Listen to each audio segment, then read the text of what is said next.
Chapter 681, Complete Destruction. Unlike the previous offensive that was easily dispelled, before the throne Harry was hit by the blazing flames, a blue light lit up on his chest, and then he disappeared into the air instantly. When he reappeared, he was already beside Hermione and the others. Clearly, the Shining had saved his life once again. Without Harry as a shield, the Dark Wizard had no time to defend, and was hit by Hermione's flames like a target. His clothes ignited, turning him into a human-shaped torch in an instant. "Stupefy!" Hermione shouted, seeing her initial attack succeed. She didn't hesitate and raised her hand to cast a stunning spell. She had already seen Ron and Neville being knocked down by their respective opponents. If they didn't reduce the number of enemies quickly, their fate would be dire. But something happened that left everyone in shock. The Dark Wizard didn't seem to feel pain. He didn't even scream as his body burned. The flames couldn't hinder his actions. With a casual wave of his hand, an iron armor curse formed instantly, blocking Hermione's attack. The three wizards didn't give the remaining few any chance. Powerful spells shot out from their wands, one after another. Harry, Hermione, Malfoy, Daphne, and Pansy tried their best to dodge, but they couldn't resist the barrage of attacks. Daphne was hit first, flying several meters away like a kite with a broken string. Pansy followed, stunned by a spell and collapsing to the ground. Despite their efforts to evade and fight back, it was futile.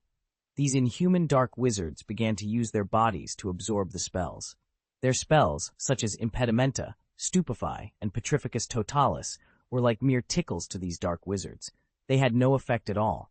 Despair, helplessness, and collapse, all kinds of negative emotions gradually spread from their hearts. They had tried their best, but these dark wizards were as invulnerable as if made of iron.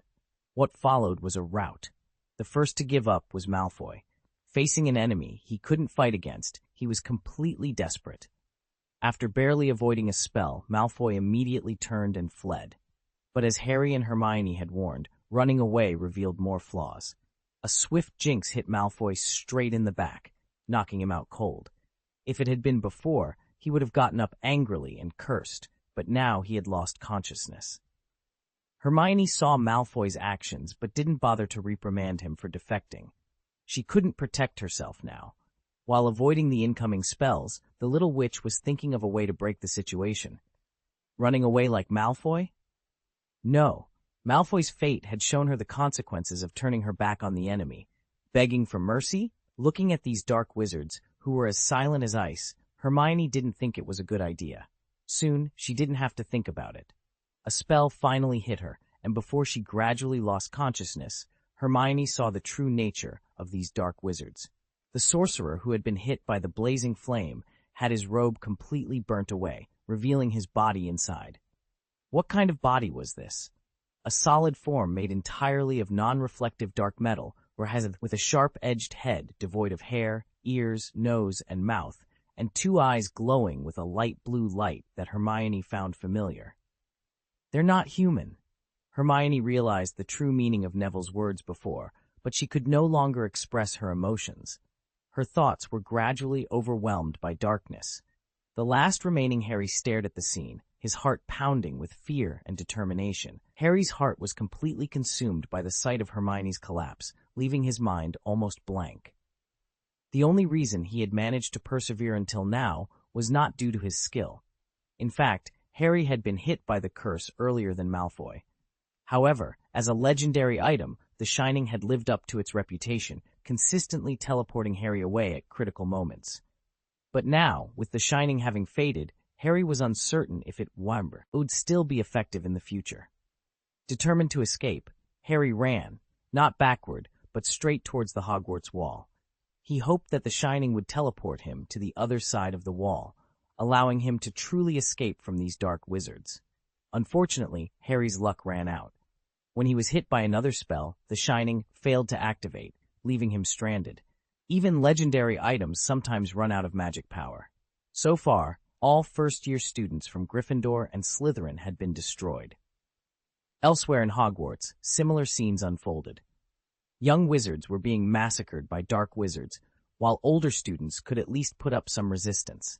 A notable example was Gemma Farley, who stood guard in the corridor leading to Clock Square. Behind her were more than 20 students of various grades, with Percy standing beside her. Opposite them were two dark wizards attempting to break into the square. The standoff had lasted for over 10 minutes. Unlike the brutal slaughter at the main gate, this battle was more civilized, a mere exchange of spells. "Prefect Farley, my magic power is running out. I can only hold on for a few more minutes," Percy said, deflecting a spell and glancing at his silver flash amulet. He looked at Gemma with concern. "I can hold on a bit longer. If it gets too much, I'll take the brunt of it," Gemma replied, frowning. "I don't know where these dark wizards came from, but they're all so skilled in combat, and they don't speak like wooden men. My distress signal has been sent out for so long, but there's no response. Could it be that even the professors can't resist them? I don't know what's happening in the main castle," she added. "Hogwarts has Headmaster Dumbledore and Professor Wilson. They won't sit idly by. Maybe they're helping elsewhere. These dark wizards attacked from all directions," Percy said, trying to reassure her, unaware that the two people he counted on were watching the events unfold leisurely. "I hope so," Gemma said, shaking her head helplessly. "These dark wizards are strange. Their initial attack was fierce, but after we withstood their pressure, they suddenly slowed down, as if deliberately blocking us here. This doesn't make sense. If they're planning to invade Hogwarts, the longer it takes, the more dangerous it will be. The Ministry of Magic will definitely send reinforcements for such a big incident," Percy said, shaking his head in confusion. "Battering ram!" A voice like a silver bell suddenly rang out. Percy and Gemma saw one of the dark wizards hit by a translucent battering ram, flying more than 10 meters away and crashing into a thick stone wall. The other dark wizard realized that reinforcements had arrived and immediately turned to attack the newcomer, casting several spells in quick succession. The black wizard's spells were no match for the newcomer, who effortlessly deflected them with a wand that danced through the air. "Let me take over," the newcomer shouted. Suddenly, the ground beneath the black wizard shifted, and a stone fist erupted from the earth, striking the black wizard squarely in the crotch with a resounding bang. The force of the blow sent him flying into the air. Even Percy winced and instinctively crossed his legs at the sight. The sheer brutality of the attack was enough to make anyone uneasy. "Who uses a transfiguration curse like that?" he thought, bewildered. But the assault didn't stop there. The attacker continued to wave their wand, sending a barrage of spells at the black wizard like a machine gun.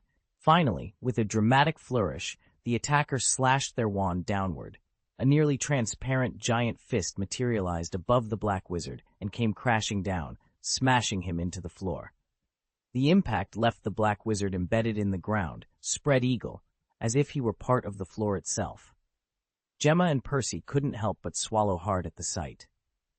"Have you been struggling with these two weaklings for this long? Clearly, Hogwarts still needs me. Don't worry, I'll protect you from now on." A voice tinged with satisfaction echoed from the corner. A girl with exaggerated pink hair and a delicate, intelligent appearance stepped into view. She looked very young, but her presence was commanding. Gemma and Percy immediately recognized her. Gemma even gave her a slightly reproachful look. "Tonks, you nearly gave me a heart attack." The newcomer was none other than Nymphadora Tonks, who had graduated from Hogwarts just a year ago and was in the same year as Charlie Weasley. Her flamboyant hair color was unmistakably the result of her metamorphmagus abilities. "Senior Tonks, aren't you still an intern in the Department of Magical Law Enforcement? Does your presence here mean that reinforcements from the Ministry of Magic have arrived?" Percy asked, quickly piecing together the situation. Tonks had successfully joined the Ministry of Magic after graduating last year and was now an intern Auror. Whether her success had anything to do with her mentor, Anduin, was unclear. End of this chapter. Chapter 682, The Furious Tonks.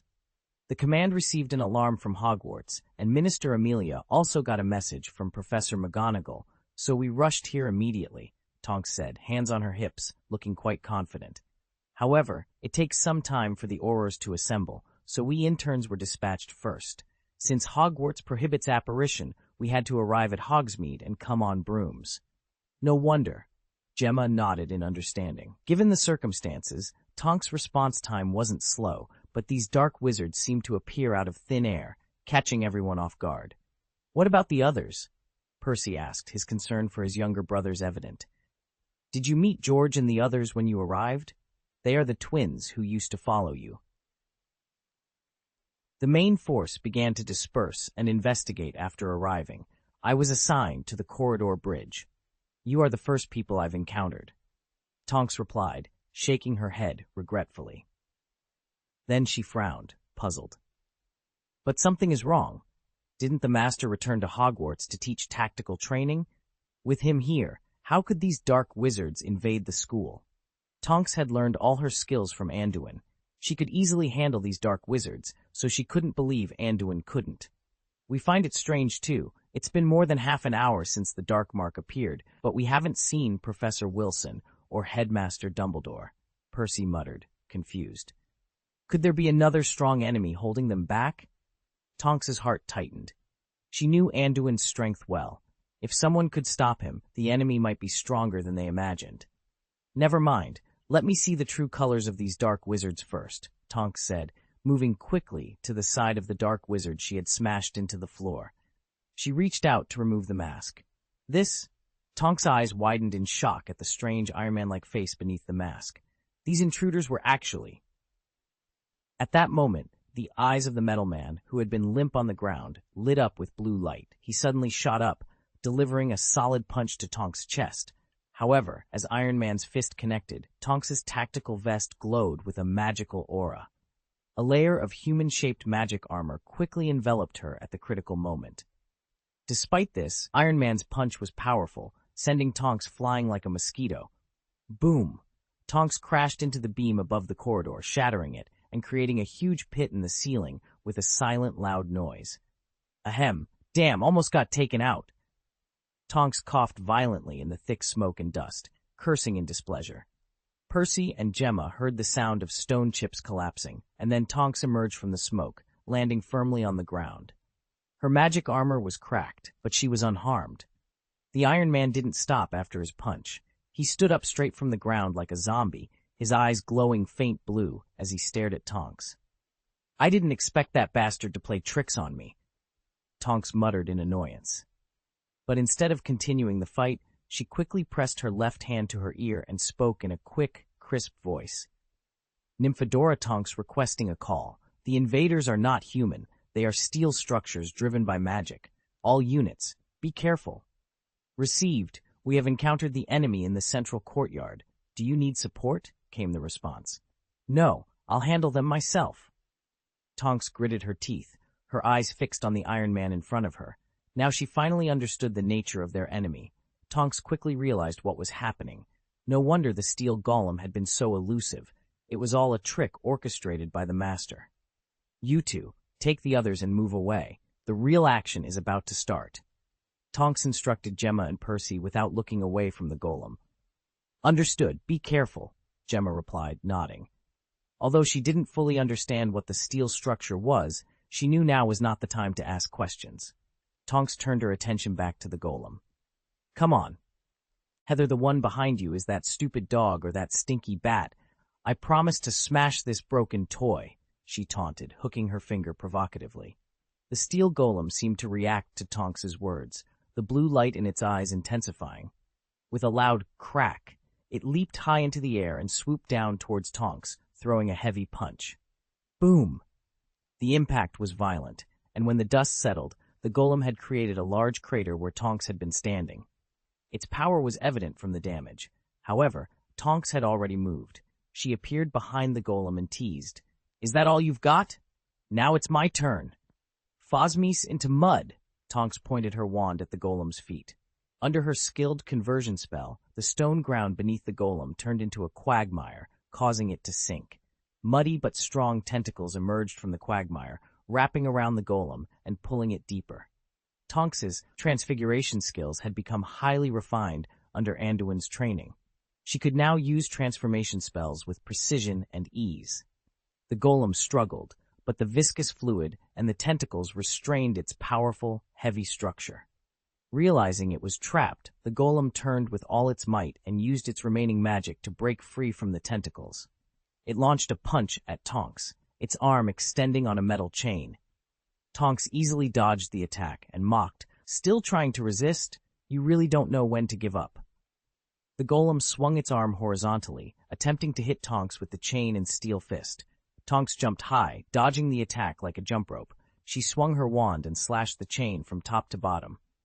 "Shen Feng has no shadow." The spell turned the tip of Tonks's wand into a sharp blade, cutting the chain in two. Seeing its attacks fail, the golem seemed to accept defeat. The blue light in its eyes dimmed.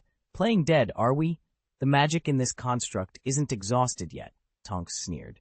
She knew her master's creations well and suspected that the golem was being controlled by that stupid dog. "Battering ram," she shouted, preparing for the next move. Despite the construct having given up resistance, Tonks remained cautious and unleashed another powerful blow. The giant hammer, conjured by the obstacle curse, struck Iron Man's face with such force that it nearly dislodged him from the mud. The impact left a significant dent in the construct's face. As if venting her frustration, Tonks continued to batter the construct relentlessly until its head was almost completely flattened.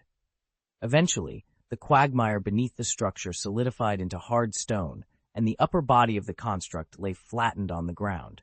The chest and head were utterly deflated. Even after witnessing this, Tonks seemed unsatisfied. She ran up and stomped on the construct's head several times, shouting, "You dare hammer my chest and deform my figure? Who's going to take responsibility for this?" From a distance, Percy observed Tonks's actions and couldn't help but grin. Why does it seem like Tonks has become more violent since graduation? Can she really survive in the Ministry of Magic with that temper? Yeah, with her temper, if the enemy were human, they'd probably be beaten to a pulp, Gemma remarked, who had a good relationship with Tonks and felt comfortable making jokes. "What are you two talking about over there? Hurry up. We need to push towards the castle," Tonks shouted, her expression still sullen after venting her anger. "Coming," Gemma replied quickly, giving Percy a warning look to ensure he didn't say anything foolish to Tonks. As Gemma led the younger wizards to Tonks, she couldn't help but notice the battered metal structure. What is this steel structure? How does it know how to cast spells, and why is its combat power so outrageous? She wondered aloud. End of this chapter. Chapter 683. Wake up. "It's just a toy made by someone," Tonks said, rolling her eyes in displeasure. Despite her irritation, she introduced the two metal constructs honestly. These metal puppets were originally just a medium for transfiguration. They are considered semi-alchemical products and belonged to a wizard named Black Dragon before. Tonks paused, recalling something. Later, this Black Dragon was brutally killed by a guy with a bad personality. These puppets were taken over and transformed by him into magical constructs that can be remotely controlled. These magic constructs have various functions, though I don't know the specifics. Their spell-casting behavior is simulated, and the spells they can use depend on the runes given to them by their creators, she explained. As far as I know, there are many types of magic constructs.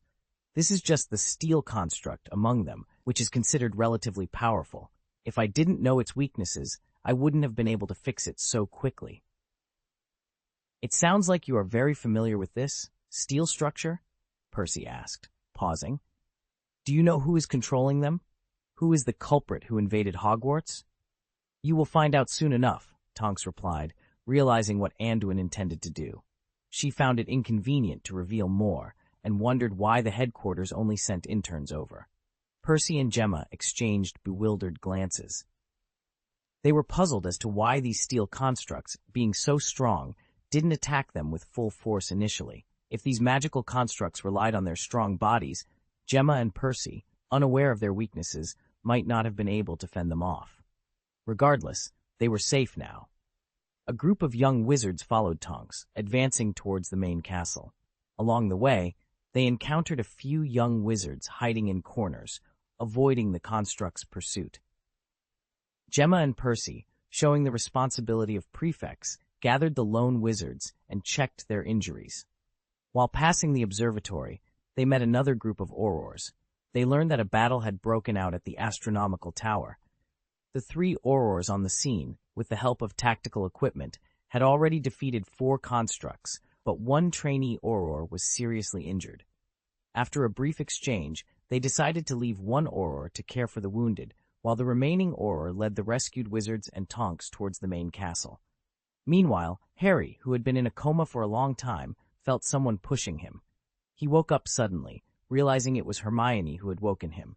"Hermione, I'm so hungry," Harry muttered, feeling his rumbling stomach. "Why am I so hungry?"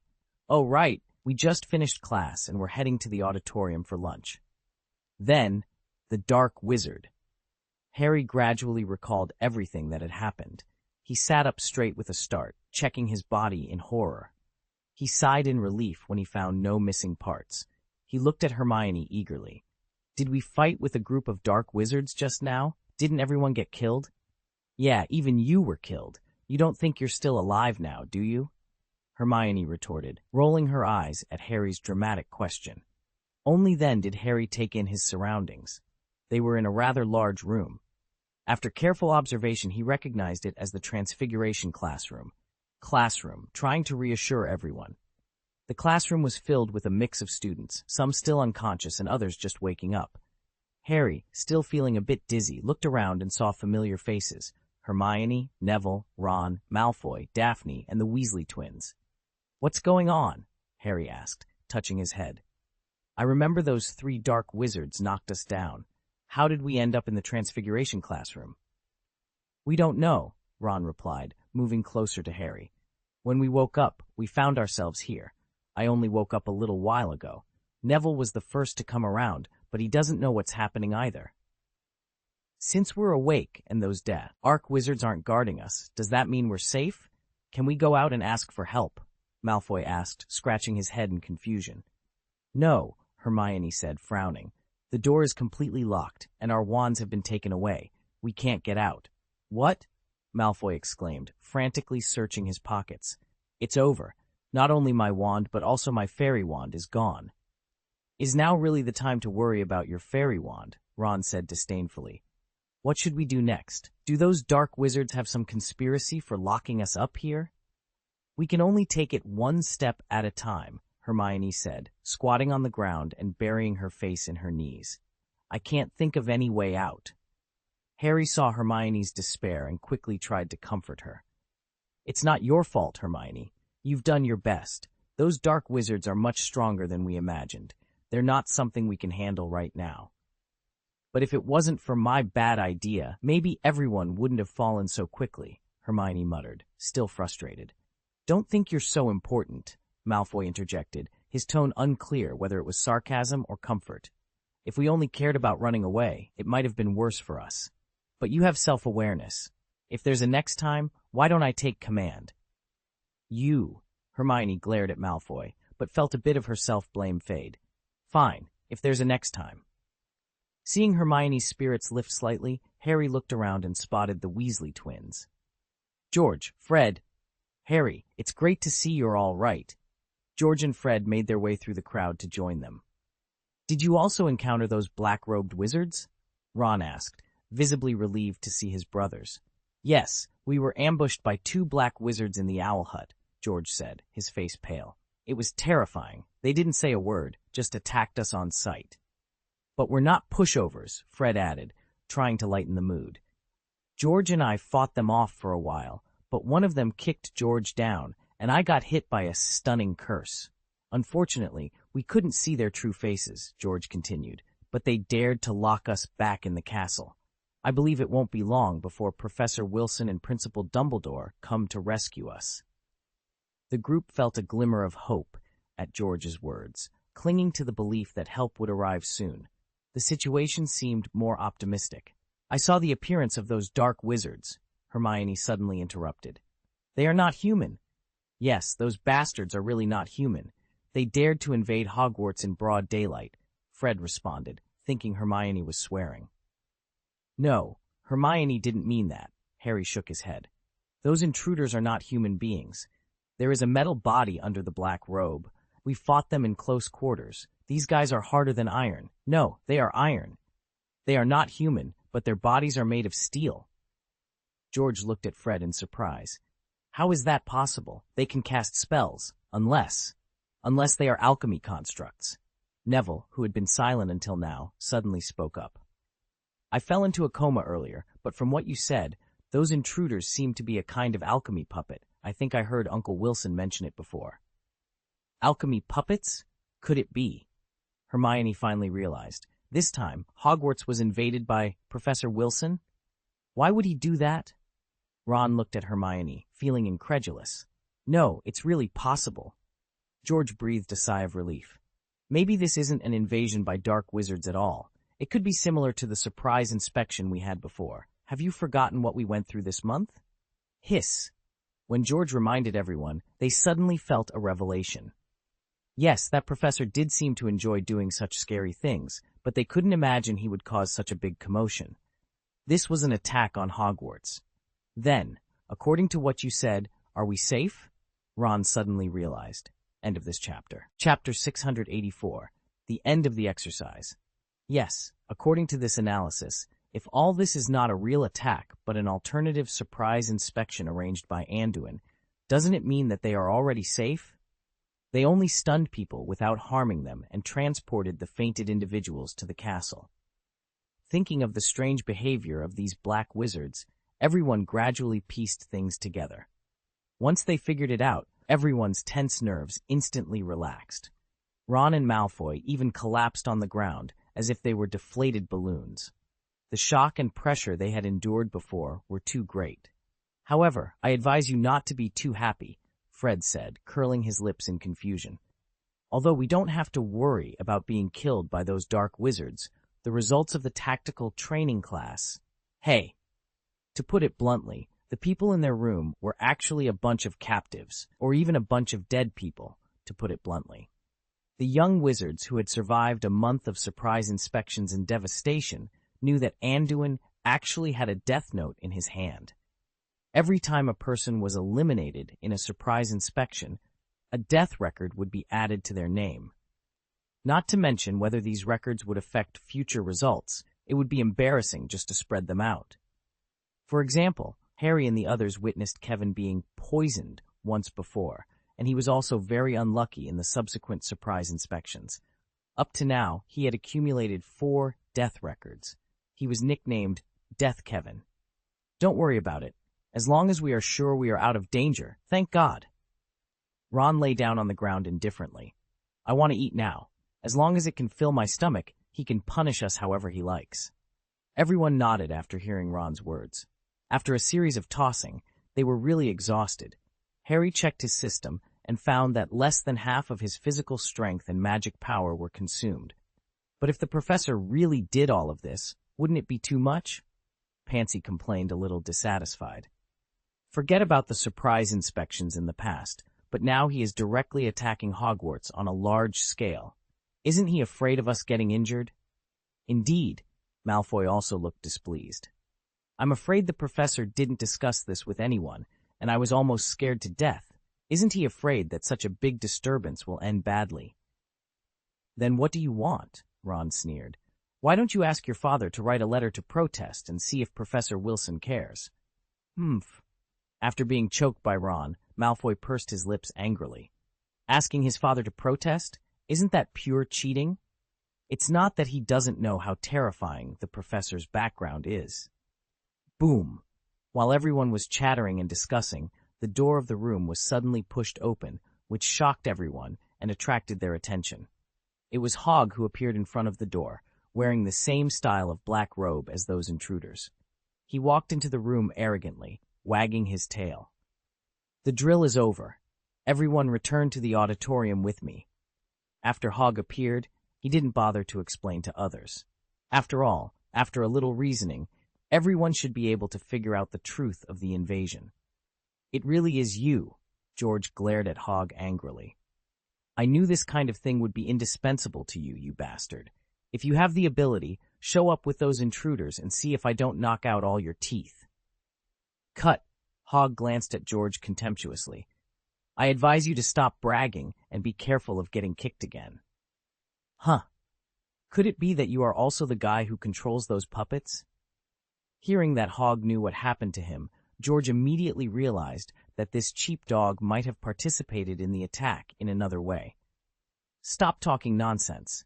I don't have time to argue with you now. Hurry up and follow me. The others are already waiting. Hog didn't continue talking to George and suddenly became serious, his face stern. Hog is starting to play tricks again, Fred muttered, exchanging dissatisfied looks with George. The thought of falling into Hog's hands again was upsetting. Most of the others felt relieved when they saw Hog appear. Although they had speculated whether the intrusion had something to do with Professor Wilson, no one was certain. Despite their dissatisfaction, everyone behaved honestly. After leaving the room, they discovered many other captives like themselves. Outside the door, numerous students who had been knocked down by the dark wizards during the invasion were gathered. Harry and his friends saw other club members in the crowd, such as Hannah, Ernie, and Terry. They exchanged nods, too tired to chat. Nearly 200 young wizards were led by Hog, meaning that in this exercise, nearly a quarter of Hogwarts students were killed. The sight made many people gasp. On the way to the auditorium, they realized the scale of the invasion. Several corridors in the main tower were in disarray, with rubble and furniture debris scattered everywhere. Fortunately, the magic oil paintings in the main tower were undamaged. As they descended the stairs to the first floor, they encountered Tonks and her group, also heading to the auditorium. Tonks glared at Hog unhappily. I wondered why the steel structures along the way were gone. So, your bad game is over? How can you call this a game? Hog replied seriously. This is a formal security exercise, reported to the law enforcement department in advance. Otherwise, why do you think we sent you interns here? I knew it, Tonks muttered, displeased. This so-called exercise isn't just for Hogwarts students, but also for us Auror interns, right? Is this our regularization assessment? You're smart, Hog nodded triumphantly. Based on your performance, Tonks, you didn't do very well. Your vigilance is too poor. Without the protection of tactical equipment, you might be in a hospital bed now. That's your fault, Tonks snapped, glaring at Hog.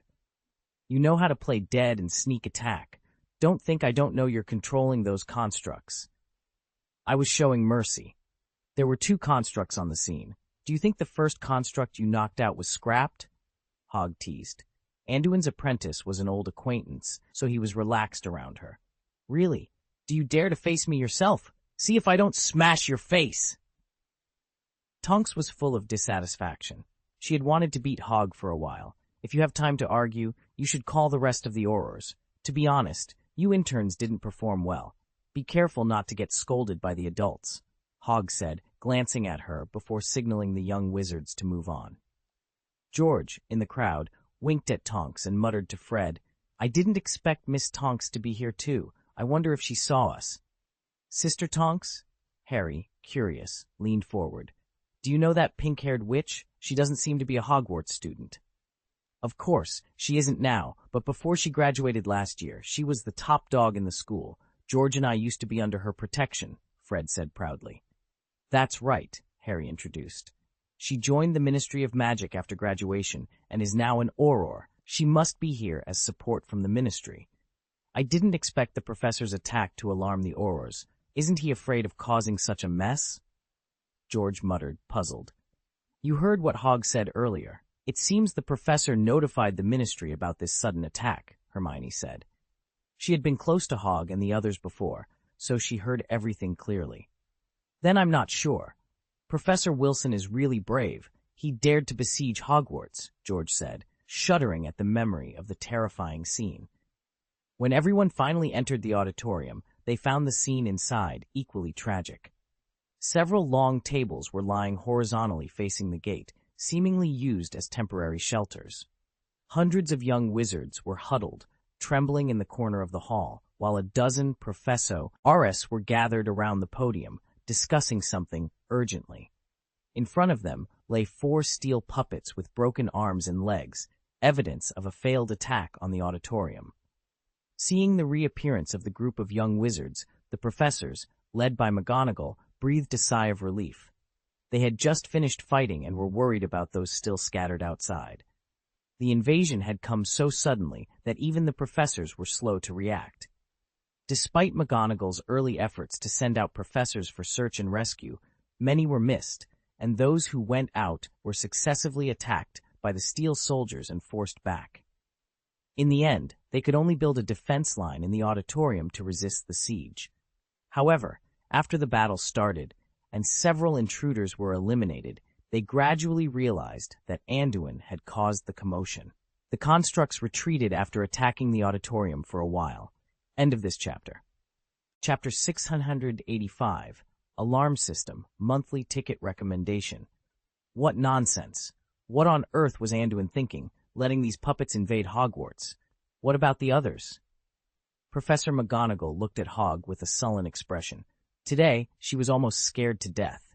If something happened to these young wizards, Hogwarts' 1,000-year reputation would be ruined. Don't worry, Hog comforted Professor McGonagall with a smile. Professor Wilson is very measured in handling things. Don't you see that everyone is doing well? Maybe it's just luck this time, Snape interjected with an uneasy expression. If a young wizard had died because of this, could he take responsibility? If something goes wrong, I will be responsible for it. Why are you so nervous? As they were complaining to each other, Anduin's voice suddenly came from behind them. When everyone turned around, they found that Anduin had arrived in the auditorium, looking at Snape with a teasing expression. If something really happens, I'm afraid you won't be able to compensate with the entire Silver Flash Trading Company, Snape cursed angrily. He had been really unlucky today. When he found out that Harry and the others were about to encounter those dark wizards, he hurried down, but by the time he rushed out of the castle, the first graders had already been captured by 3 Steel members disguised as intruders. Afterwards, Snape happened to bump into several other Steel structures that had invaded from the main entrance. He didn't expect these puppets to be so fierce. Not only did he fail to save Harry, but he also exhausted himself. So when he saw Anduin, he was naturally furious. I don't need you to worry about that, and you may have misunderstood the financial resources of my Silver Flash Trading Company, Anduin chuckled. He then immediately stood up and looked at the young wizards. Now everyone, follow the morning training team and gather in line. Aurors, come to the front row. Anduin took out a recording board, stood upright on the podium, and stared at everyone coldly. The professors shook their heads helplessly. Up to now, Dumbledore had not shown up, which meant he had acquiesced to Anduin's actions. They could only sit on the sidelines. The young wizards, though tired and weak, immediately lined up nervously. They knew the consequences of disobeying Anduin. After everyone gathered and confirmed that no one was missing, Anduin said loudly, "Okay, now I announce the end of the first comprehensive safety exercise of Hogwarts School of Witchcraft and Wizardry. There are many questions, and I will answer them one by one." Safety drill? Although most people realized that Anduin was responsible for the invasion, hearing this unfamiliar term still aroused their curiosity. But since Anduin had promised to explain, they didn't talk much. The so-called safety exercise is a practical drill arranged to strengthen everyone's crisis awareness and improve crisis handling skills. The emphasis is on suddenness and unpredictability, so even the professors were not notified of this exercise. Anduin explained. He added, "Before I entered Hogwarts, I communicated with Principal Dumbledore and the deans of the colleges. This was a formal exercise approved by the school." Professor McGonagall curled her lips in confusion. How could she have known that Anduin's exercise would be so exaggerated? If she had known earlier, she wouldn't have agreed to it in the first place. However, after Anduin's explanation, the young wizards at the scene began to understand the purpose and details of the so-called safety drill. The students were puzzled about why the professors seemed so urgent, especially since the incident was orchestrated by Anduin Wilson. However, it was precisely the professors' convincing performances that made everyone initially believe it was a real black wizard invasion. The suffocating pressure and fear were palpable, and some students still hadn't fully recovered. Anduin addressed the assembly. This exercise was called Det, H-Eater's invasion. It simulated how Hogwarts would respond to an invasion by dark wizards like the Death Eaters, and how to manage underage wizards during such a crisis. He shook his head regretfully. The results were disappointing. Out of 853 people in the school, 189 were knocked down by the black wizards played by magical constructs. If this had been a real invasion, That would mean 189 deaths, a casualty rate of 22%. Anduin's gaze swept over the young wizards, his eyes cold. And yet, some still claim that Hogwarts is the safest place in the wizarding world. Is this what you call safety? His words made everyone bow their heads in shame, and even the professors behind him looked embarrassed. However, one senior wizard raised his hand to defend the school's reputation. "Professor, you can't simply deny Hogwarts' safety based on this exercise. We had no warning and no time to react." Anduin sneered. "So you're saying that as long as intruders can hide themselves well and give no time to react, they can attack Hogwarts as they did today?" "That's not what I mean," the wizard stammered. "If it were a normal intruder, there would be clues." "Really?" Anduin's voice dripped with sarcasm. "So you want to rely on the intruders making mistakes? Or do you imagine that intruders will be chivalrous enough to announce their attack plans in advance?" He pointed to a few intern aurors standing nearby. "Ask them if they could approach Hogwarts covertly." Tonks, one of the intern aurors, spoke up. "If we used equipment like shielding jammers, it wouldn't be difficult to get dozens of wizards close to Hogwarts." Her words silenced everyone, including the senior wizard and the professors. Anduin continued. "The dark mark was visible in the sky for a full 5 minutes before those dark wizards appeared at the edge of Hogwarts. And you think the failure was due to a lack of reaction time? It's a joke." Anduin's voice grew harsher. "The real reason for the high casualty rate is your lack of a sufficient sense of crisis. You're too complacent. I conducted surprise inspections a month in advance, yet the results are still disappointing." The young wizards realized that the surprise inspections over the past month were meant to prepare them for this exercise. Initially, everyone was nervous, but many eventually treated the inspections as pranks, failing to take them seriously. Anduin paused before continuing. "This safety drill wasn't meant to target anyone or trick you. It was a real crisis drill. Only through such drills can Hogwarts truly become the safest place in the wizarding world," Anduin declared. His words were met with nods of approval from everyone present, including the professors who had initially been too exhausted to complain. "However, this exercise has exposed many safety hazards," Anduin continued, shifting the conversation to a more serious tone. "First of all, when the dark mark first appeared, Hogwarts failed to warn the teachers and students in a timely manner. This was due to the lack of an effective alarm mechanism." He paused, allowing his words to sink in. "You must understand that when the dark mark appeared, except for those who were outside or happened to be near a window, many people had no idea what was happening. Information did not circulate efficiently. The professors were busy gathering students, while some students were still occupied with their own affairs in places like the bathroom or the library." The professors nodded in agreement, recalling their frantic efforts to locate the missing students. Despite their best efforts, they had only managed to find a few. Many young wizards only realized something was wrong when the dark wizards had already infiltrated the castle. "Next, I will develop an alert system specifically for Hogwarts," Anduin announced. "When someone discovers a critical situation in the school, they can immediately send an alert to everyone else. The alert will vary based on the degree of harm, urgency, and potential development of the crisis. For example, the intrusion of giant monsters like before would only put students in a small area at risk. In such cases, a yellow warning can be issued. For situations that affect a larger area and pose a higher degree of danger, an orange alert will be issued. And for threats that endanger the entire Hogwarts, like today's incident, a red alert will be issued."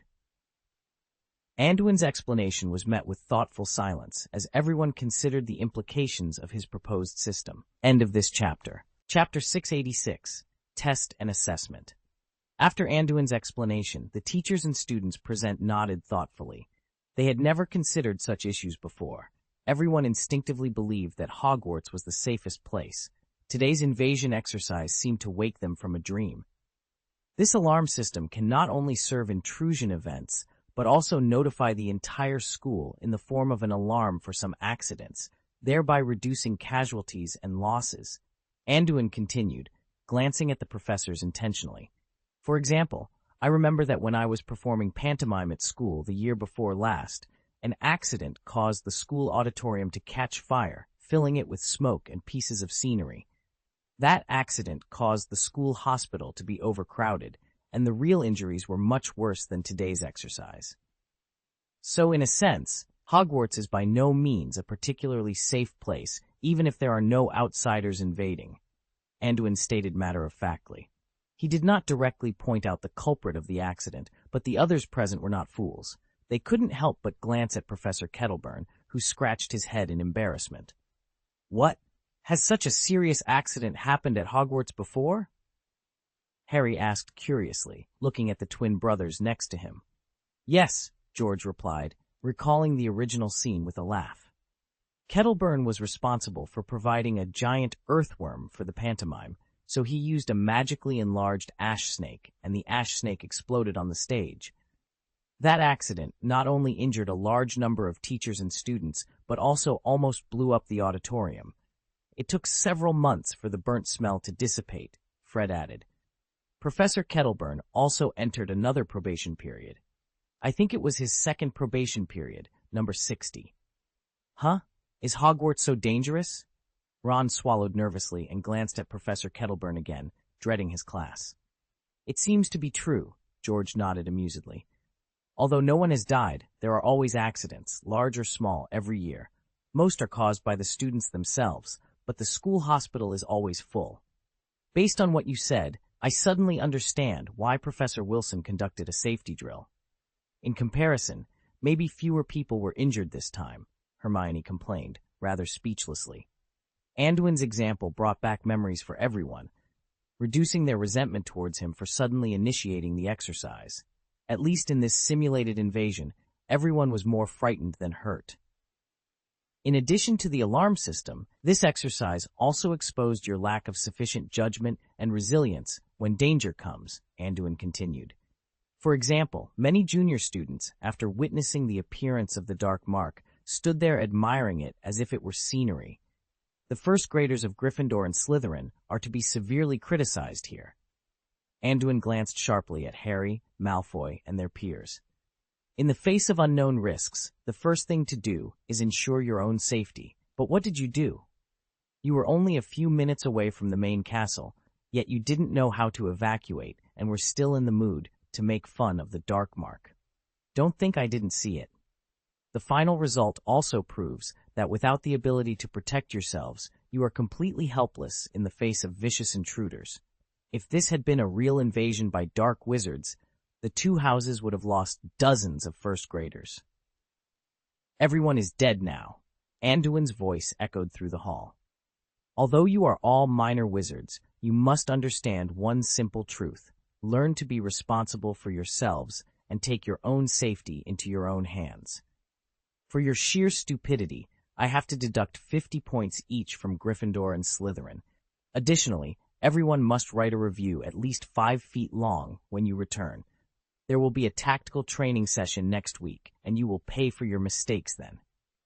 Harry and the first-year students lowered their heads in shame, for Anduin's harsh reprimand. They regretted their initial choices. If they had retreated to the castle with all their strength after seeing the dark mark, perhaps they wouldn't have been beaten so badly. However, Anduin paused. In the face of the attacks by the 3 dark wizards, some of you still showed some brilliance. For example, Miss Hermione Granger formulated a series of tactics to fight against the dark wizards, which slightly delayed the time it took for several of you to be knocked down. She did cause some trouble for those dark wizards, so I will award Granger 10 points. Additionally, the other 6 first-year wizards who participated in the battle will each receive 6 points. But that's all. Although you were brave, you made strategic errors and couldn't change the fact that the entire group was defeated. Hearing Anduin's words, Harry and the others finally breathed a sigh of relief. Their efforts had not been in vain. Hermione, in particular, felt a slight boost in confidence, no longer doubting herself as much. It seems the professor acknowledges our resistance, but what does he mean by strategic errors? Was there another solution at that time? Hermione wondered, but she decided to ask Anduin for advice later. In addition, George and Fred from Gryffindor, Anduin continued. You had enough time to get out of danger, but you wasted it. Even after encountering the Dark Wizard, you attacked without considering your safety. Each of you will lose 20 points. Anduin then called out the names of a dozen young wizards, detailing the mistakes they made during the exercise and assigning penalty points. It was clear Anduin had been closely following the incident. The young wizards, including George and Fred, could only silently accept Anduin's accusations and the corresponding penalties for their recklessness. However, some of you performed well. Anduin shifted his tone. For example, Gemma Farley and Percy Weasley. You didn't act recklessly when encountering dark wizards. Instead, you prioritized building a line of defense to protect the other young wizards. You persisted until the support personnel arrived. Your sensible and responsible actions saved the lives of at least 20 students. Gemma and Percy will each receive 20 points. Anduin gave them a look of approval. God, I can already imagine what kind of face Percy will use to scold us in the future, George muttered unhappily. But he did earn back a lot of points for our house, didn't he? We lost at least 80 points just for this exercise, Hermione said, her concern for the house's scores evident. She had been very active since enrolling, hoping to help Gryffindor win the House Cup, but today's point deductions made her feel desperate. Don't worry. Ron leaned closer to Hermione's ear and whispered, with George and Fred here, the scores in the academy will reach new lows. Stop talking bad about us. Fred slapped Ron on the head. Think we can't hear you? Seeing that the three brothers didn't care about the house's scores, Hermione felt even more desperate. On the stage, Anduin ignored everyone's reactions and everyone, remember to read the content in the book Crisis Management within Tactical Training after returning home. To avoid risks and disasters in the event of an emergency, each of you should combine this exercise and write a reflection at least 3 feet long. Of course, this does not overlap with the reviews that others should write. As soon as Anduin's words fell, a collective groan echoed through the crowd. They had just endured a huge shock today, and now they were being assigned homework, which was hard for them to accept. But Anduin was unfazed. If, after the safety drill, these young wizards behaved the same way next time, he wouldn't tolerate it. While Anduin sternly reprimanded everyone, Tonks stood by, smirking maliciously.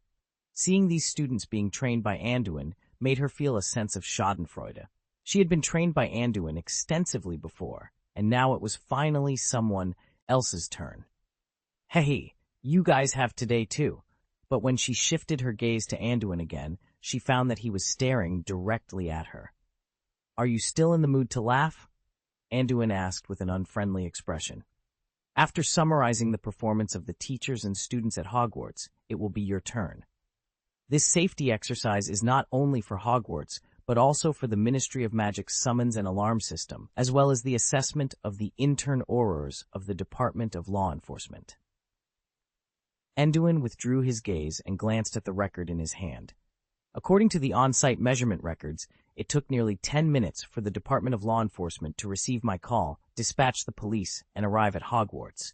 Even if Hogwarts cannot use apparition, your efficiency is still too slow. Can you explain? Chapter 687. Unqualified. Seeking monthly recommendation ticket. Everyone at the scene was a little surprised when they heard Anduin's words. They didn't expect that this exercise was not only aimed at the teachers and students of Hogwarts, but also included the aurors of the Ministry of Magic. It wasn't until then that everyone realized that, besides being a professor at Hogwarts and the owner of Silver Flash Firm, Anduin was also a training instructor for several Ministry of Magic departments. Gemma and Percy suddenly came to their senses. No wonder those dark wizards behaved so cautiously when they invaded. They didn't rely on the powerful physical attack of the steel structures at all. Instead, they spent a long time engaging with them. It's not bad for us, Tonks hurriedly said after hearing Anduin's questioning. When the alarm was received, most of the people were on the field. The command first spent a lot of time recalling us interns and then issued the dispatch order. Anduin nodded. So, between receiving the alarm and notifying the aurors to dispatch, there were other delays? The process of first recalling and then dispatching is indeed a bit slow. It seems that the rapid response module still has room for optimization. He didn't know whether he was speaking to everyone or talking to himself, but Anduin summed it up right there, seriously writing and drawing on the record board. I understand the slow arrival time, Anduin continued, looking at the trainee aurors. But after you arrived at Hogwarts, you still acted a little amateurish, especially in terms of strategy. First of all, you chose to conduct scattered investigations directly after entering the school, and many of you prioritized contacting the professors to exchange information. This goes against the measures for handling areas and the measures for handling areas concentrated in revolts regulations. Secondly, when entering a wizard gathering area with a large number of innocent people, your priority should be to protect and rescue victims, not to directly find and attack dark wizards. This made you appear very reckless. In addition, when facing an intruder with unknown intelligence, you overestimated your own strength. You impulsively approached the enemy without investigation, resulting in 2 injuries. This is really inappropriate. You know, I have specially adjusted the strength of these steel structures that act as dark wizards. As long as you follow the standards in the tactical manual and cooperate with the equipment provided by the headquarters, you can completely subdue them without injury. The result? After seeing the dark wizard, you all rushed up like goblins seeing galleons. There was no system and no cooperation. You were all working alone. If it weren't for the protection of the tactical vest, you might not even be standing here to listen to me. The only thing worthy of praise during the mission is that after Tonks learned about the dark wizard, she knew to report to the others immediately. Anduin sighed with some irritation. In short, your evaluation of this operation is unqualified. The regularization of the 6 trainee aurors present will be postponed, pending a second examination in 6 months. What? The aurors wailed after hearing Anduin's words, and even Tonks pouted in dissatisfaction. She had been happy to read the jokes of those little wizards before, but now she heard such bad news. However, although they were dissatisfied, they couldn't find anything to refute Anduin's reasonable and well-founded reasons. They could only swallow this bitter pill. The young wizards at the scene looked at the trainee aurors with some amusement, and at the same time, they were relieved that they weren't the only ones under scrutiny. They were secretly surprised. They didn't expect Professor Wilson to be so strict with these aurors who looked up to him. The most astonishing thing was that Anduin could directly decide the promotion of these aurors. Did this guy have such great power in the Ministry of Magic? They had heard before that if senior wizards could pass the final exam of tactical training, they could become aurors with Newt certificates. Initially, everyone thought this was just a boast, but judging from the current situation, it might not be mere rumor. Considering this, many 4th and 5th year wizards were already contemplating whether to take the tactical training course in the future. Passing the final exam of this course would directly solve their employment issues, and they would become the highest status aurors in the Ministry of Magic. However, Anduin didn't care what everyone was thinking. He simply said in a calm tone, "Next, all those who were defeated in the invasion of the Dark Wizards, go to Hog to learn your wands one by one. Students above the 4th grade follow the arrangement and go to various locations to repair all damaged buildings in the castle." After finishing, Anduin turned to the professors beside him. "Is there anything else you need to add, professors?" "No more. Just follow your arrangement," McGonagall replied, giving Anduin a reproachful look. "You have finished explaining everything. Why are you asking us?" "Okay, then I announce the end of this exercise. Everyone is now dismissed," Anduin declared lightly, then walked off the podium with the record board in his hands. Everyone breathed a sigh of relief. Their experience at noon had been as difficult as a nightmare, and it wasn't until the end that they seemed to wake up from a dream. Hogwarts came to a brief standstill because of Anduin's sudden maneuver, and the entire afternoon's classes were postponed. Everyone was busy with the reconstruction work, and Harry and his friends volunteered to join in to practice casting spells. Fortunately, Hogwarts is a wizarding school, and magic is a powerful tool. The buildings that had been reduced to ruins could be restored to their original state with a few spells. Anduin was also very cautious with the precious decorations that couldn't be restored, ensuring they weren't destroyed by the dark wizards. By nightfall, Hogwarts had returned to its original appearance, as if the dark wizard invasion had never happened. The only thing that puzzled everyone was that during this period, Dumbledore was conspicuously absent, as if he had disappeared from the school. When it was dinner time, Harry, Percy, and the twins showed up in Anduin's office on time. After all, Anduin had never told them that their evening work was cancelled. "Yo, it's you!" When the door of the tactical training office opened, they were surprised to find Tonks, who had greeted them in the morning. She now had very strange, dark purple hair and stood casually inside the door. "Why are you here? Didn't you return to the Ministry of Magic with the others?" Percy asked, puzzled. He knew Tonks was Anduin's apprentice, so it wasn't surprising to see her here, but she was also an Auror. Did she openly skip work because she hadn't become a regular yet? "No way," Tonks replied, pursing her lips and shrugging. "I'm not in the mood to go to work when my career isn't going well. I made up a cover story with the headquarters, saying I would cooperate with the master to do some tests, and then I stayed. Anyway, those guys at the headquarters won't ask the master for verification. They wish to stay away from him." Our terrifying instructor. At the end, Tonks deliberately raised his voice a few decibels, as if he was speaking to someone on purpose. "If you don't have that yin and yang weirdness, isn't it just delaying your transition to full-time? After all, your performance is indeed very average." Anduin's voice came from the room leisurely, with a mix of blame and helplessness in his tone. "Let them in quickly, or do you want to eat?" "Understood." Tonks rolled his eyes and opened the door, then bounced to a corner of the office. She jumped onto the sofa as if she were at home and sat down with her legs crossed.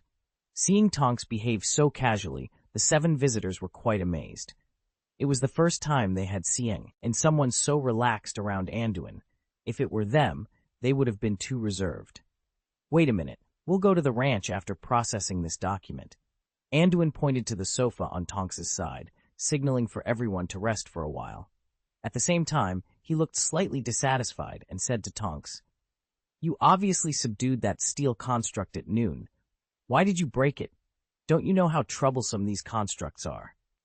You can't rely on me. Who knows how hard those iron lumps need to be hit before they really lose their fighting power. What if they pretend to be dead again? That bastard Hog likes to do this kind of thing." Tonks didn't directly admit she was venting her anger at the time, so she just found an excuse and prevaricated. "But having said that," Tonks paused and looked at Anduin curiously. "Didn't you say that this kind of construct is not of high practical value? Why did so many of them suddenly appear? And they are obviously much stronger than the group I saw 2 years ago." "Of course, it's because the technology has been upgraded." Anduin looked at the document in his hand without looking up. The main issue with the previous magical constructs was that there were certain limitations in remote control, which made it impossible for them to perform some simple tasks. Recently, I have changed to another control method, which makes their behavior more anthropomorphic and gives the constructs a certain strategic value. "So," Tonks glanced at Anduin with an unfriendly expression, "the most important thing for you in this so-called drill today is to test your constructs, right? Don't think I don't know what you're thinking." End of this chapter. Chapter 688, Constructed Creatures. "You can't say that." Anduin, who was working at his desk, smiled slyly. "The main purpose is to improve the safety of Hogwarts, enhance the student's sense of crisis, and assess the homework ability of the trainee Aurors. By the way, inspecting the performance of the steel structure, isn't it a good thing to kill 4 birds with 1 stone? Of course, there are also warnings to a dark wizard who likes to make small moves, and to test the headmaster's reaction." Anduin added 2 more thoughts in his mind. "Really?" Tonks showed a suspicious look. "Why do I feel that the last item is your main purpose? Are those researches and experiments the most important in your eyes? Hogwarts or something doesn't matter if it gets smashed, right?"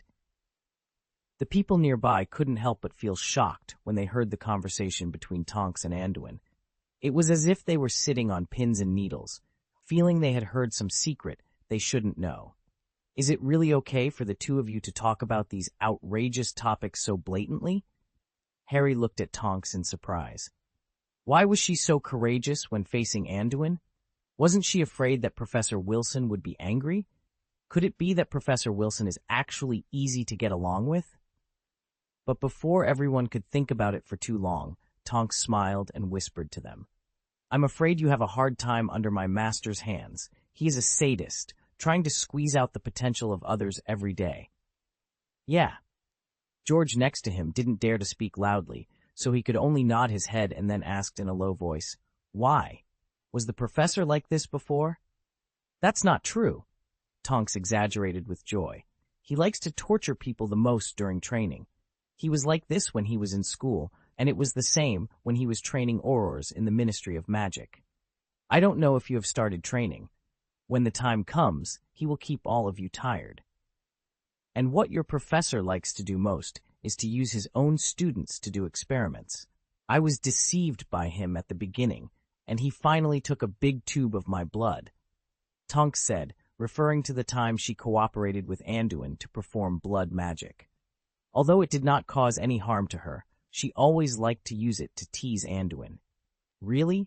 Harry timidly glanced at Anduin, who was not far away, afraid that his voice would be heard by the professor. Is the so-called experiment terrifying? In Harry's original impression, Anduin was a serious professor, a strict but fair and rigorous instructor, and a kind elder at ordinary times. So when facing him, Harry was always a little cautious. After hearing Tonks's description, he found that Professor Wilson seemed more like a cold-blooded research madman. But after thinking about it carefully, he shook his head amusedly. If Anduin were such a person, how could Tonks have such a good relationship with him? Anyway, you'd better be careful. If you find him tempting you with something, maybe it's something he wants to pass your test. Tonks pointed out to several people like an old senior, but seeing the tone of her conversation with Anduin and the exaggerated appearance, no one took Tonks's words to heart. Just when Tonks was about to continue teasing Anduin, the rest of the group suddenly saw a wooden mallet flying above Tonks's head, danglingly, and then smashing down hard as if someone was holding it. Ouch! Tonks held her head and screamed repeatedly, Master, what are you doing? Who told you to keep talking nonsense over there? Anduin put away the documents in his hand and glanced at her coldly. Since in your eyes, I am a person who likes to experiment with others, it is just for you to try my new construct on your head. Did you see that? He's that kind of person, and he's also very narrow-minded. Tonks yelled at them, pretending to be in pain while covering the top of her head. However, her appearance could only attract sniggers from everyone. Clearly, they all took their interaction as a light-hearted jest. Hermione was still curiously staring at the gavel above Tonks' head. Professor, is this wooden hammer also a magical construct? Why is it so different from those steel puppets disguised as dark wizards? That's right, Anduin replied with a slight smile. Although most magical constructs appear in the form of creatures, there are also some special constructs, such as the hammer-shaped volley hammer, you see. There are others too, like volley sword and volley spear. Isn't that equivalent to alchemy items? Ron asked, scratching his head in confusion. They seem no different from ordinary alchemy items. Why are they called magical constructs instead of legendary items? Because they are alive, Anduin explained patiently. The full name of these magical constructs is actually activated construct life. They are the products of alchemy, transfiguration, and other spells. A purely alchemical creation is fundamentally different. Most of these constructed creatures are given simple instructions by their creators, while a few have complex emotions and independent thinking abilities. For example, the Hogwarts sorting hat is an extremely complex construct. In the past, the constructs I made could only complete and execute simple commands, so their practical value was not high. But then I found another way and added remote control, which made the completion of those constructs easier and allowed for more complex tasks. For example, the constructed creature used in the previous exercise was called a steel golem. But now, what you see is the volley hammer, which has simpler behavioral logic. Then the magical constructs that fought us were also controlled by someone? Hermione asked, still trembling at the thought of those invulnerable dark wizards. Most of the steel constructs in the exercise acted according to the instructions I gave. Only a few were controlled by Hog. The steel golem you encountered outside the castle was not controlled at first, but Hog got involved later, Anduin explained in detail. No wonder they suddenly changed in the middle of the fight. The dark wizard who kicked me even used a roundhouse kick, Neville said, finally understanding why the dark wizard's actions felt so familiar. I guarantee that the dark wizard who fought Fred and me was manipulated by that guy Hog, George yelled angrily.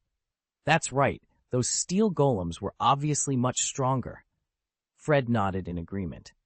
I think you deserved to be beaten. Anduin frowned and stared at the two.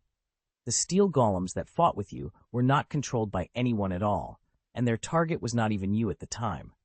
If you hadn't blindly engaged them, they might not have even noticed you.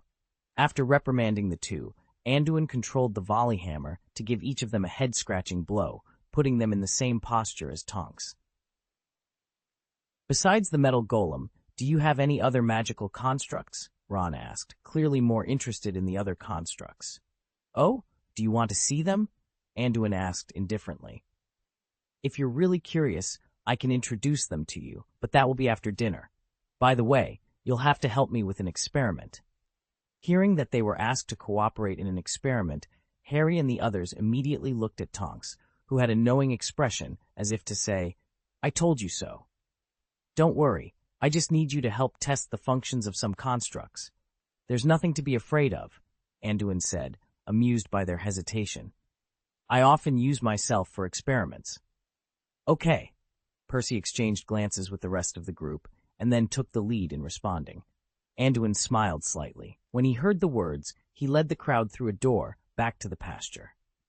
Next, Harry and his friends had dinner with Anduin and Tonks. During their chat, Harry and the others learned a lot about Tonks and Anduin's past. It turned out that Percy, the twins, Ron's brother Charlie, and Tonks had all received training from Anduin during their school days. Many key test data for tactical training were collected from them.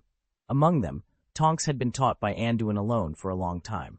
According to her, she had achieved a transfiguration spell level of 4 or higher, which was extremely rare among her peers who had just graduated. Then you and Charlie must have a good relationship? Ron asked curiously, hanging a piece of fried pork tenderloin on his fork.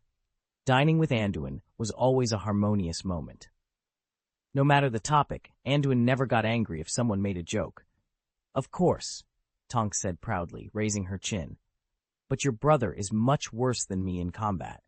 He never won a single round of my environmental confrontation. Environmental confrontation? What's that? Ron asked, intrigued. He often heard new terms from Tonks, most of which were related to tactical training.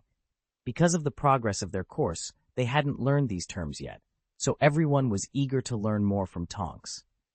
This is not something you should be concerned about now, Anduin interjected. You will be exposed to similar training in the future. If you know the training content in advance, the effect may be greatly reduced. Did you hear that? It's not that I don't want to tell you. Tonks shrugged helplessly, then continued to enjoy the delicious food. The biggest reason for her staying today was actually to eat. End of this chapter. Chapter 689.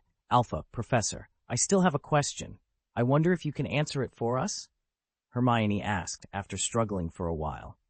Hearing this, Anduin gave Hermione a pleased look and nodded slightly. You mentioned before that when we were fighting those dark wizards, we used the wrong strategy. In your eyes, where did our mistakes come from? Did we really have a chance to escape? Hermione had been troubled by this problem for half a day. It turns out that you are still troubled by this, Anduin said, shaking his head with a smile. He was growing more appreciative of this little witch. When she encountered problems, she was always willing to think critically, which was an excellent quality. But Anduin didn't answer Hermione directly. Instead, he looked at Tonks with great interest. If it were you, how would you solve that situation? Of course, I'm talking about the same environment and the same strength level. If it was me. Tonks rolled her eyes and then smiled slyly. Then I probably wouldn't have fought those dark wizards in the first place. After all, facing such an unknown opponent, rushing in might result in a big loss. We also ran away at that time, but it turns out that running away only got us killed one by one, Harry said, looking at Tonks in confusion. Who told you to run around like that? Tonks rolled her eyes at him. If I were there, I would have opened a hole in the wall of Hogwarts from the beginning and then run into the school. Honestly, going back the same way makes you an easy target. Ah, is that even possible? Hermione's eyes widened. In her subconscious mind, Hogwarts was indestructible, so no one thought of that initially. In times of crisis, how can you care so much? Tonks curled her lips disdainfully. Although first years don't know many spells, it shouldn't be a problem to destroy a wall, especially since you had so many people at the time. That's right, Anduin nodded approvingly. You were all limited by your inherent thinking. You must know that the environment is an extremely important part of the battle. You thought of sending a few people to the city wall later, which was a good move. But you never considered destroying the environment to create a situation beneficial to you. Actually, apart from breaking through the wall and fleeing into the school, there are other solutions. For example, fleeing in the direction of the main tower from the beginning, which was only 2 or 3 minutes away from you. If you had chosen this route, although some people might have been knocked down, most would still have had hope of escape. In combat, defeating the enemy is not the only option. Interfering with and controlling the enemy are also viable solutions.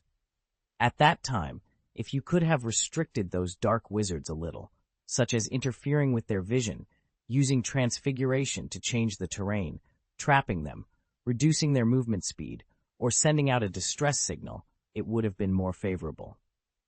And as Tonks said, there were dozens of you at the time. If you had known how to unite your companions from the beginning, the outcome would not have been so dire. But all in all, the tactics you formulated at that time were actually effective, considering those dark wizards were human wizards. Forcing them to use the power of constructs to fight is a good result in itself. Anduin didn't blindly criticize everyone, but encouraged Hermione with kind words. He felt that this little witch might allow him to see more possibilities, and he was looking forward to how these children would grow up. I see. At this moment, not only Hermione but also Harry, Ron, and Neville showed a look of sudden realization. They thought they had tried their best at that time, but in the eyes of a professional like Anduin, it turned out they had much to learn. Hermione nodded firmly, acknowledging her mistakes. I understand. I will never make such foolish errors again. Professor, will you conduct a dark wizard invasion drill at Hogwarts every year? Practice is essential, but the content will vary each time. Otherwise, how can it be called practice? Anduin smiled slightly, pleased to see Hermione regaining her confidence. Will we have other opportunities to fight against those constructs besides the exercises? Hermione asked eagerly, seemingly addicted to the thrill of battle. Oh? Anduin raised an eyebrow in surprise. Do you enjoy this kind of confrontation? Yes, Hermione, George, and Fred nodded enthusiastically. Harry, Ron, and Neville also nodded after a moment's thought, though Percy remained indifferent. They had clearly felt the excitement during their brief battle with the steel constructs, finding it far more engaging than ordinary target practice or melee confrontations. Then you're in luck, Anduin said with a smile. There will be similar confrontations in the future, but for now, you need to learn more self-defense spells first. Yes, Professor, they responded excitedly, eager for more. All right, follow me. I need your help to test the strength of some constructs. Anduin wiped his mouth, got up, and led them to a large room in the manor. The room resembled an indoor museum, filled with various grotesque biological models, as well as non-biological models like armor and weapons. Wow! The group stared in awe at the bizarre models. They had guessed these were the magical constructs Anduin mentioned, but they hadn't expected such variety. There were numerous humanoid constructs made of different materials, like rock, crystal, and wood. There were also steel golems similar to those they had seen earlier, and even skeletons. Non-humanoid constructs included smaller animals like cats, dogs, and birds, as well as larger ones like cows, sheep, lions, and tigers. It was like an alternative collection room. As they entered, a special construct jumped up to greet them. It resembled the humanoid targets they had seen before, with a cylindrical wooden body, 3 simple wooden limbs, and a head shaped like a wide, flat pencil tip. 2 dots and a horizontal line on the head represented its facial features.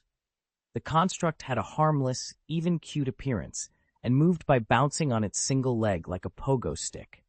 "My Lord Yan, everything in the construction room is normal. Everything is normal. Everything is normal," the construct reported to Anduin in a slightly excited mechanical voice, nodding slightly as if saluting. "Good job." Anduin nodded in approval, then turned to the group. "This is Alpha. It named itself. You can call it by its name." "Alpha? It can name itself?" Hermione looked at the construct in amazement. "Do these constructs have their own consciousness? Didn't you say they could only follow simple instructions?" "Alpha is special," Anduin explained with a smile. "It can think and communicate simply, and despite its thin appearance, it is very strong. Alpha is very strong, very strong." Alpha's round, black dot-like eyes narrowed into 2 crescent moons. "It's so lively today. Besides Lord Anduin, there are 8 human wizards. 8! 8! Alpha then turned towards Neville and shouted in an excited voice, "It's Master Longbottom. Long time no see. Long time no see. Master Longbottom. Where's Miss Weasley? She hasn't shown up for a long time either." "Long time no see, Alpha." Neville smiled and waved at Alpha, noticing the surprised looks from everyone around him. Seeing this, Neville quickly explained, "Ah, I met Alpha before. Do you remember? When Malfoy talked about visiting Leona, I mentioned meeting an Alpha at Uncle Wilson's place. A living alchemy tool, but at that time, I didn't know it was a magical construct." "Alpha is not an alchemy tool." "No, no." Alpha seemed even more excited, hopping around on its thin, stick-like leg. It always liked to repeat itself when talking. "You're really interesting, Alpha. I'm Fred, and he's George. Nice to meet you." Fred approached Alpha and introduced himself cheerfully. "It's nice to meet you too, Fred. Fred and George, George." Meeting new friends seemed to make Alpha even more excited, and it jumped up and down again. "Don't listen to him. That guy is lying to you. I'm Fred. He's actually George." George suddenly teased Alpha, speaking nonsense with a serious expression. "What?" Alpha's black ink dot-like eyes widened in confusion. "You are not George, but Fred? Then who is he?" "He is Fred, not George. No, he is George, not Fred." Alpha seemed bewildered by the twins' prank, muttering to itself while bouncing around in circles, looking like a child trying to solve a difficult puzzle. End of this chapter. Chapter 690, Activating the Skeleton. "Don't make fun of it." Hermione gave the Weasley twins a resentful look, then turned to Alpha with some concern. "Don't bother with them. You can call them whatever you want." Thank you, lovely lady. You are a good person, and the 2 of them are bad people. I will call them George 1 and George 2 from now on." Alpha exclaimed, seemingly breaking free from a logical loop. He spun around excitedly. "Oh no, you'd better call me Fred. I promise I won't lie to you this time," Fred said, realizing his joke might have gone too far. He didn't want to be known by a number assigned by a peculiar wooden man. "Alpha doesn't trust you, you nasty George 1. Alpha's eyes morphed into 2 sharp triangles. "Don't. I'm George. No matter how you put it, it should be me." George gave Alpha a blank look. "Now we don't seem to be struggling with who is number 1, right? Why am I being called George?" Fred curled his lips in displeasure.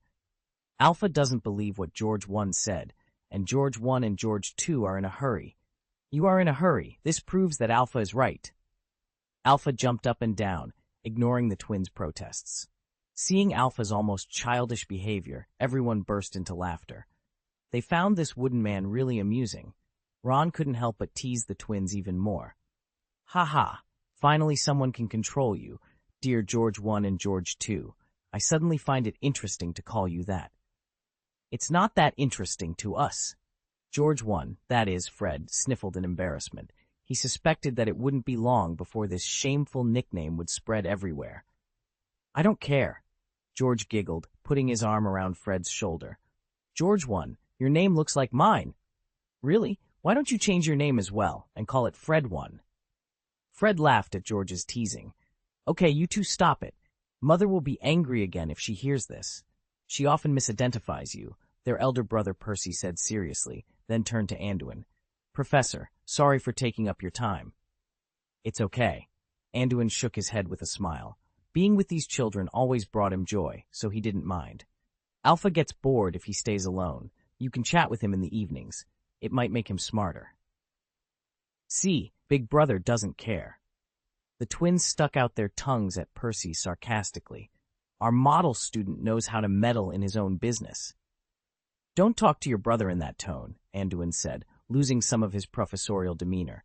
He gave the twins a reproachful look. Then he turned to Alpha. We need to test some constructs today. Go open the warehouse and start the test platform. Yes, Lord Wilson. Alpha replied excitedly and hopped towards the center of the room in his peculiar way. In the center, there was a hole similar to a keyhole.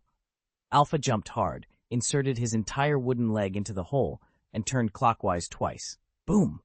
Just after Alpha completed this set of operations, a sudden loud noise echoed through the huge room. The entire floor split apart, and a row of huge shelves rose on both sides. The young wizards felt the small room slowly expanding, and a stone platform rose from the crack in the middle. Finally, they got a clear view of the raised shelves on both sides. These shelves resembled display shelves in a shopping mall, storing various magical constructs.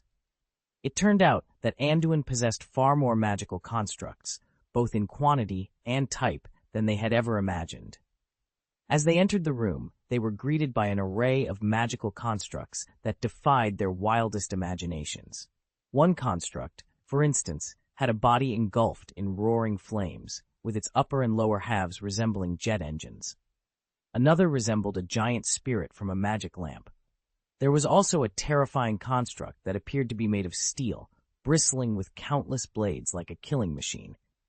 In one compartment, a strange large jelly-like creature resided, while another huspiate held a water construct that mimicked the flame construct but was entirely composed of liquid. Yet another was a lightning construct, crackling with electric discharges. In addition to these, there were many constructs similar to those they had seen in the previous room, but with distinct differences such as unique weapons or peculiar clothing and decorations. It was clear that the constructs in this room were more like samples or models, while those stored in the compartments were the real deal. Some compartments were completely covered by black cloth, leaving their contents a mystery. This is too much.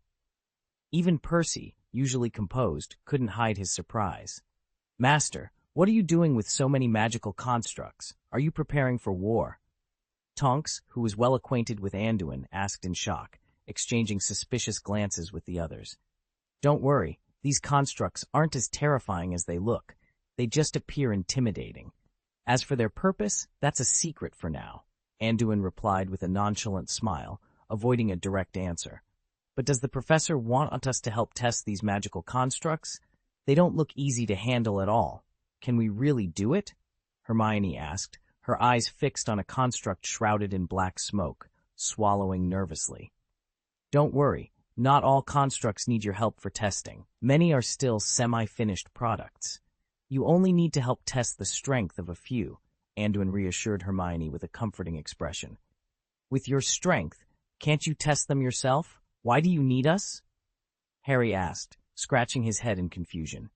He remembered being awed by Anduin's power on several occasions and couldn't understand why he needed their help. These magical constructs are different from alchemical props, Anduin explained with a smile. They aren't just objects that mindlessly cast spells. They are structural creatures that can adapt flexibly in battle. I need to see how intelligent they are when facing wizards of similar combat power and whether they can follow corresponding instructions. I haven't engaged in low-intensity confrontations for a long time and might accidentally break them. What do you mean? I don't get it, Ron said, his mind struggling to keep up. The master means he's too strong and might not be able to control his strength, so he needs help from someone less powerful, Tonks explained, giving Anduin a knowing look. Am I right? I really don't understand why you make so many low-intensity, deadly toys. It's simply incomprehensible. In layman's terms, that's correct, Anduin admitted with a slightly embarrassed smile. The strength of these constructs ranges from low to high, and you all happen to represent different levels. Your help is perfect for this test. Hearing this, everyone couldn't help but smile awkwardly. They hadn't expected that Anduin chose them because they were just the right level of strength. All right, enough chit-chat. Time is limited, so let's start the test, Anduin said, eager to move on from the awkward topic. Whoever is ready, step forward. I called out for Neville to step up to the raised platform and face the magical construct I had assigned. Unless I impose special restrictions, you are allowed to use any means and methods to fight, Anduin said with a slight smile, then turned to Neville beside him. Neville, you'll go first. The first test sample is an activated skeleton, and the fighting method is pure melee. After speaking, Anduin pulled out a cane stick from his side and handed it to Neville. He then looked at Alpha, who had just returned. Make sure to record the test data. Yes, my lord, Alpha responded immediately, entering a working state. His entire body froze in place, as if it couldn't move in the first place. Neville, now holding the rattan stick, nervously walked up to the platform. A white skeleton in a cloak, holding a bone sword and shield, jumped down from a compartment on the left and moved stiffly to face him. Is this my opponent? Nevi, Lay asked, looking at the thin skeleton in front of him with some uncertainty. That's right. For the first round of tests, you won't need to cast spells. Try to defeat it using only melee skills. Don't worry about holding back. It's fine if you break it, Anduin reassured him, seemingly aware that the skeleton might not be a match for Neville. End of this chapter. Chapter 691, Bellflower Flames. Understood. Neville nodded resolutely, gripping the rattan stick in his hand as he charged forward. Gah! The little skull on the opposite side, upon seeing the enemy, had its eyes light up with two red glows and roared in response. Neville, not taking any chances, initiated the attack. He first swept vigorously to the right. When the opponent raised its shield to block, Neville quickly retreated and then attacked from the left.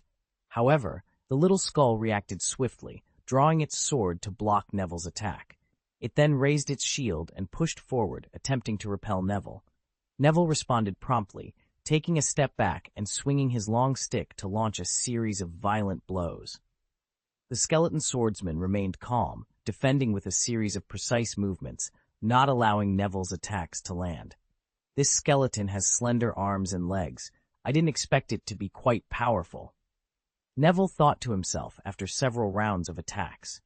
He then changed his strategy, aiming a low sweep at the opponent's lower body. This attack proved effective immediately. The skeleton swordsman couldn't react in time, and its legs were swept out from under it, causing it to collapse to the ground. Beautiful strike, Neville. Ron cheered excitedly from outside the platform upon seeing his friend knock down the opponent. Neville stood there nervously and then looked at Anduin awkwardly. Sorry, Professor, I might have broken its leg a bit too hard. It's okay, Anduin replied indifferently. What do you think about this melee skeleton? Neville pondered for a moment. The strength and speed are good. I feel that it is already stronger than some first-year students. However, its combat thinking seems a bit rigid. A sudden change in attack strategy can catch it off guard. I see. Anduin nodded in satisfaction, jotting down notes on a recording board. He then looked at Neville again. This is only a Type 1 activated skeleton. Next, you will face Type 1 plus Type 2, so prepare yourself. As Anduin spoke, the skeleton swordsman in front of Neville reattached its legs, the broken limbs connecting like magnets. At the same time, a skeleton soldier with a metal spear joined the fray, facing Neville together. Seeing the skeleton's ability to reconnect severed limbs, everyone was amazed. They hadn't expected such a seemingly weak structure to have its own special features. With the number of enemies increased to 2, Neville found it more challenging. When facing a single skeleton warrior, he could take the initiative, and the opponent could only defend passively. Now the two skeletons began to cooperate. The swordsman with the shield took the front, while the spear-wielding skeleton waited for an opportunity from behind, forcing Neville into a defensive position. Despite the skeleton's cooperation, their structure had limitations. Neville continued to use various tricks, and after a stalemate, he managed to take down both skeleton soldiers. Good job. Next, the Type 3 activated skeleton will be added. Be careful. Anduin gestured to Alpha, and another skeleton soldier jumped off the shelf. This one held a longbow with a quiver of arrows at its waist, indicating it had long-range attack capabilities. Against 3 skeletons, can I only use melee combat? Neville looked at Anduin with concern. Anduin observed Neville with some embarrassment. He had already struggled against the 2 skeletons earlier. For this melee test, let's start with melee weapons. If you can't handle it, don't push yourself, Anduin said indifferently. It's just a test of the structure's strength and intelligence. Understood. Neville nodded solemnly and then resolutely stepped forward to face the challenge. Predictably, he was quickly overwhelmed. Facing the 3-member skeleton squad with long-range attacks, Neville couldn't manage on his own. These 3 skeleton soldiers had a complete coordinated combat strategy. Neville was unilaterally beaten throughout the entire process, unable to counterattack. I didn't expect these ordinary-looking skeletons to have such strong fighting power, Hermione exclaimed in surprise, contemplating how to deal with them. This is just the simplest coordinated combat. You'll all have to learn the corresponding subjects in the future, Anduin said with a smile. All right, Hermione, it's your turn next. This time, you're allowed to use your wand. Yes, Professor? Hermione nodded excitedly, though with a trace of nervousness and anticipation. Be careful, Neville, retreating, reminded her. The archer will anticipate your moves, so be cautious when dodging. Hermione nodded calmly, then drew her wand decisively. As the 3 skeleton soldiers saw the new opponent, they quickly spread out their formation. The shield-bearing skeleton took the front, the spear-wielding skeleton guarded the rear, and the archer positioned itself a few meters away.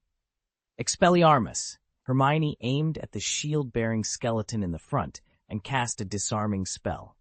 However, the skeleton soldier reacted quickly, raising its shield to block the spell, and then steadily advanced towards Hermione.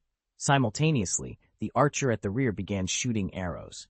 Facing this oppressive attack, Hermione remained calm. She swiftly dodged the arrows and cast several spells she was proficient in. However, her direct spell attacks posed little threat to the shield-wielding skeleton, and her spells weren't strong enough to break the shield. As the 3 skeletons drew closer, she began to feel anxious. I can't limit myself to simple confrontation. I need to move. Hermione recalled Anduin's teachings and formulated a plan. When the skeletons were only a few meters away, she rushed forward instead of retreating after dodging another projectile. Seeing her approach, the shield-wielding skeleton drew its sword and slashed, but this was exactly what Hermione wanted. As the skeleton soldier swung its sword, Hermione lowered her center of gravity, calmly dodged the slash, and quickly extended her wand to cast a spell. Campanula Flame! Hermione's tone was precise as she cast the spell. A cloud of blue magic flames, shaped like campanulas, instantly formed and struck the shield-bearing skeleton. This blue bellflower flame curse was a rare spell she had learned from a magic book. The flames produced by this magic were no different from ordinary flames, but their special color and shape made Hermione favor it, and she had mastered it proficiently. The spell's effect was immediate. The shield-bearing skeleton was ignited and fell to the ground.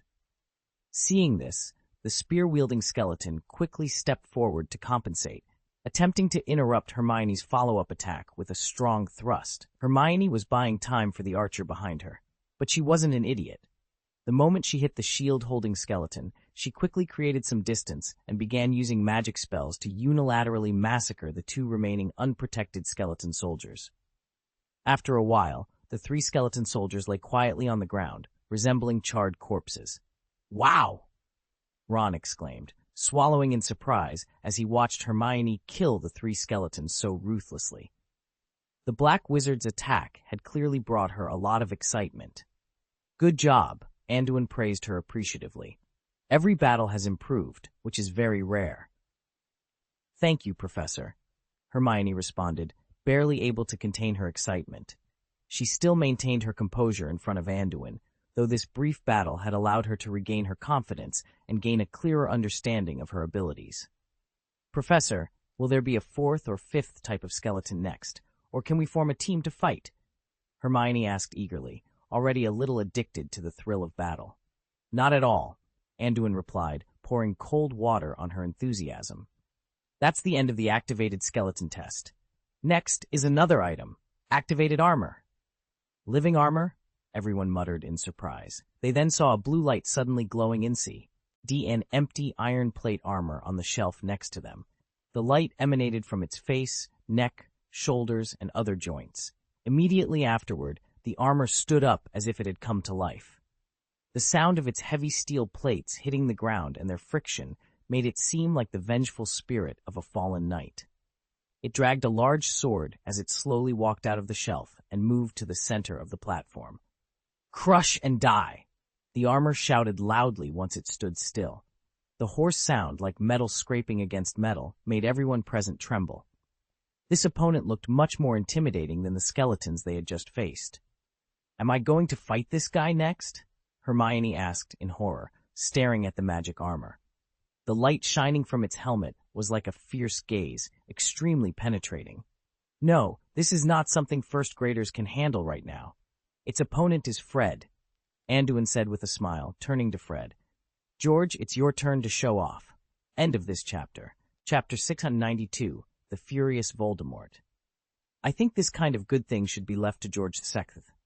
"You must know that he is the real George," Fred suggested to Anduin with a smile, eyeing the menacing activated armor in front of him. "Stop talking nonsense, and hurry up!" Anduin glared at Fred, who reluctantly stepped onto the platform. As soon as the battle began, the activated armor took the initiative. The ironclad figure swung its massive sword, generating a wave of magical energy from the tip. The energy roared towards Fred.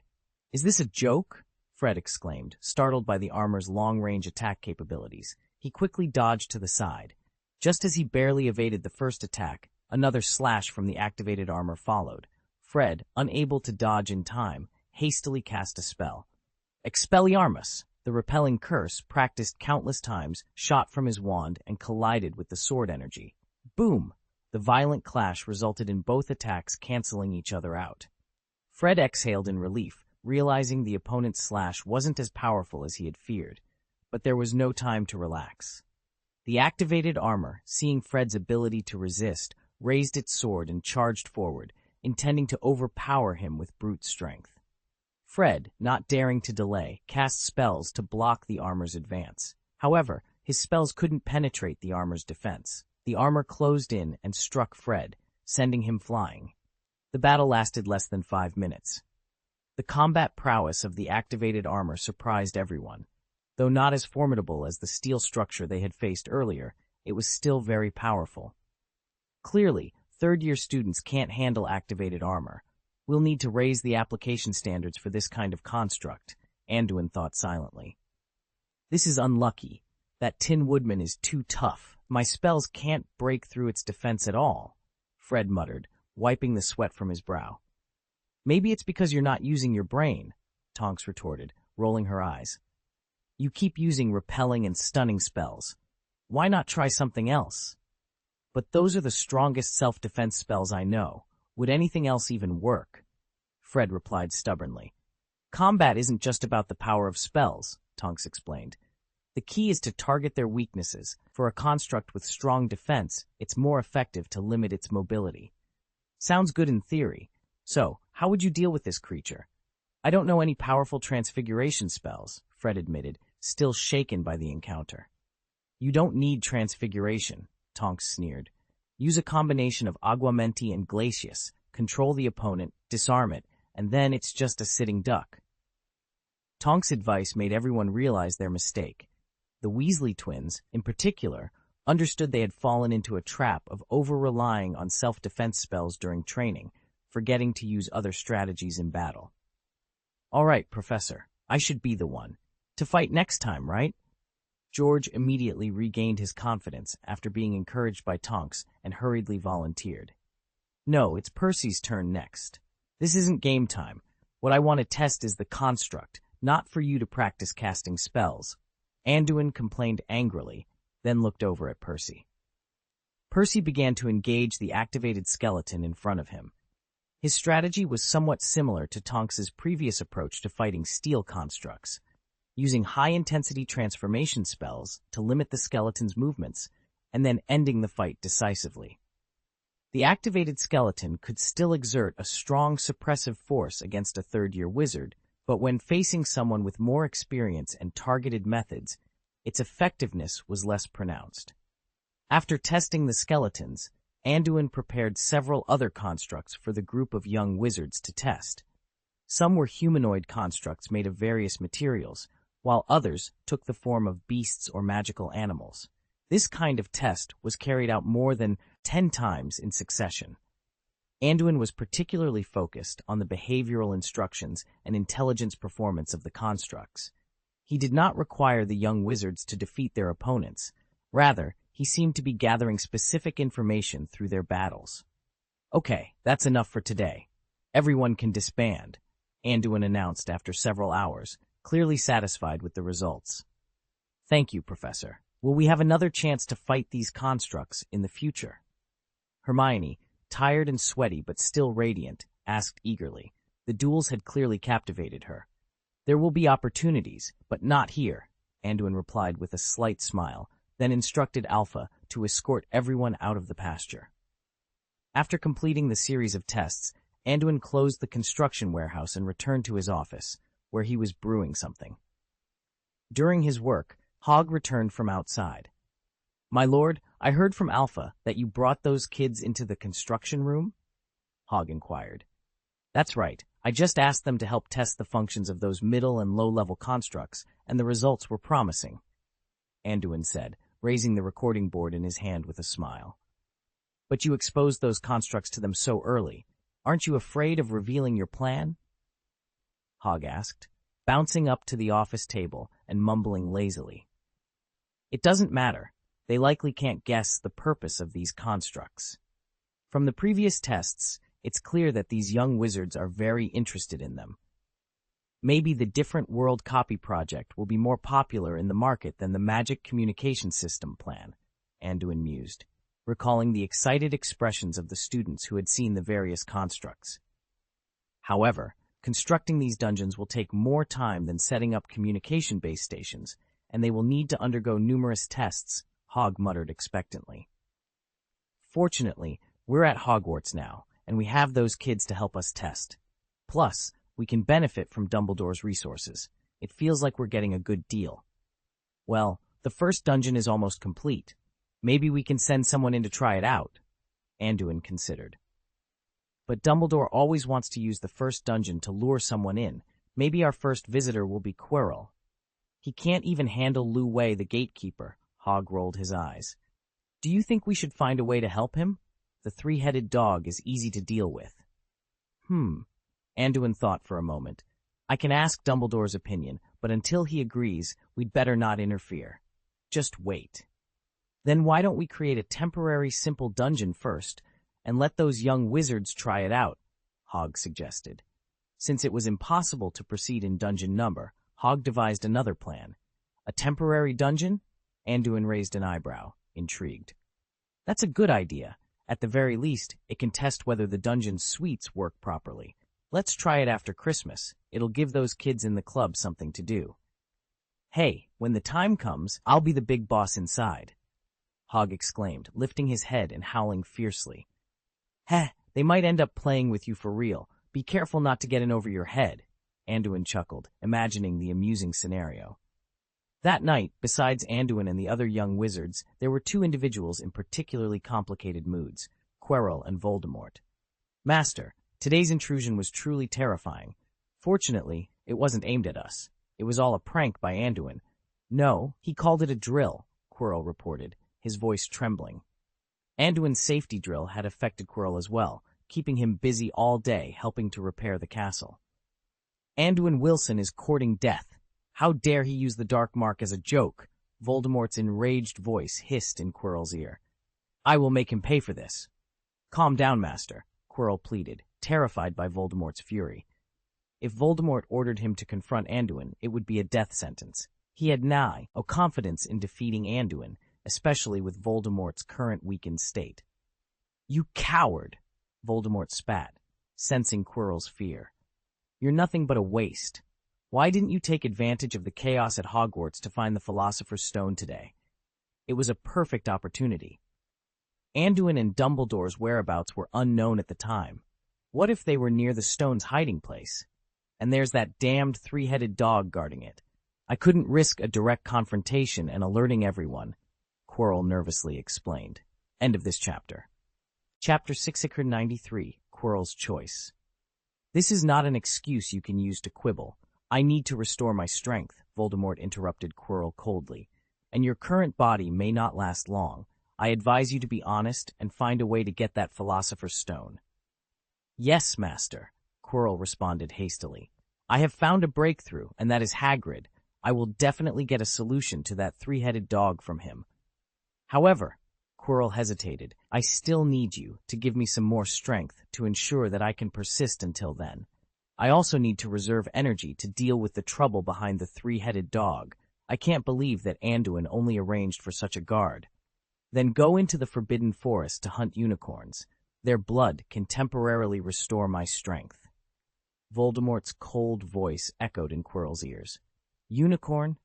Quirrell was surprised. Although the blood of that creature can provide vitality, it is a cursed life. Once I touch that thing, wouldn't there be no room for maneuver anymore? Why? Are you still fantasizing about betraying me? Voldemort seemed to notice Quirrell's hesitation and immediately roared angrily in his mind. This kind of roar that directly hit the soul made Quirrell break into a cold sweat. His whole brain seemed to twist into a ball, and the pain instantly defeated his psychological defenses. I'm sorry, Master. I shouldn't have questioned your decision. Please forgive me. Quirrell held his head in pain and kept crying, but the pain lasted for nearly a minute before it gradually faded away. Now you and I are in solidarity. It is best to put away those unrealistic fantasies. I am going to rest now, but I will also stare at you from the depths of your soul. The punishment imposed on Quirrell seemed to have consumed a lot of Voldemort's strength, and then he slowly went dormant. Call. After Voldemort stopped moving, Quirrell let out a long breath of relief. But soon all kinds of worries about the future emerged in his heart, and when this thought appeared, he almost broke out in a cold sweat. However, the usual thinking proved to him that Voldemort had indeed been silenced, which made him truly relieved.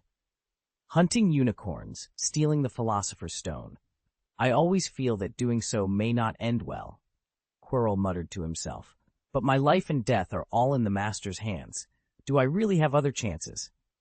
Fear, anxiety, annoyance, all kinds of emotions churned in his mind, making Quirrell feel entangled. What happened today really frightened him, the sudden appearance of the Dark Mark, the attacker wearing a Death Eater mask. He'd even fought one or two of them, though it was fishing in troubled waters in the auditorium. Who would have thought that all this was just a so-called exercise? But his courage was almost terrified. At this time, he couldn't help but think of that enviable junior. The other party not only achieved impressive achievements, but now was so powerful that Quirrell couldn't even understand him. What Quirrell envied most about Anduin was his sober mind. He always seemed to know what he should do and what he should not touch, and he could always take the initiative. Take the initiative. This is such a distant word for me. If I knew this, I shouldn't have gone to that damned Albania, let alone let myself be blinded by greed.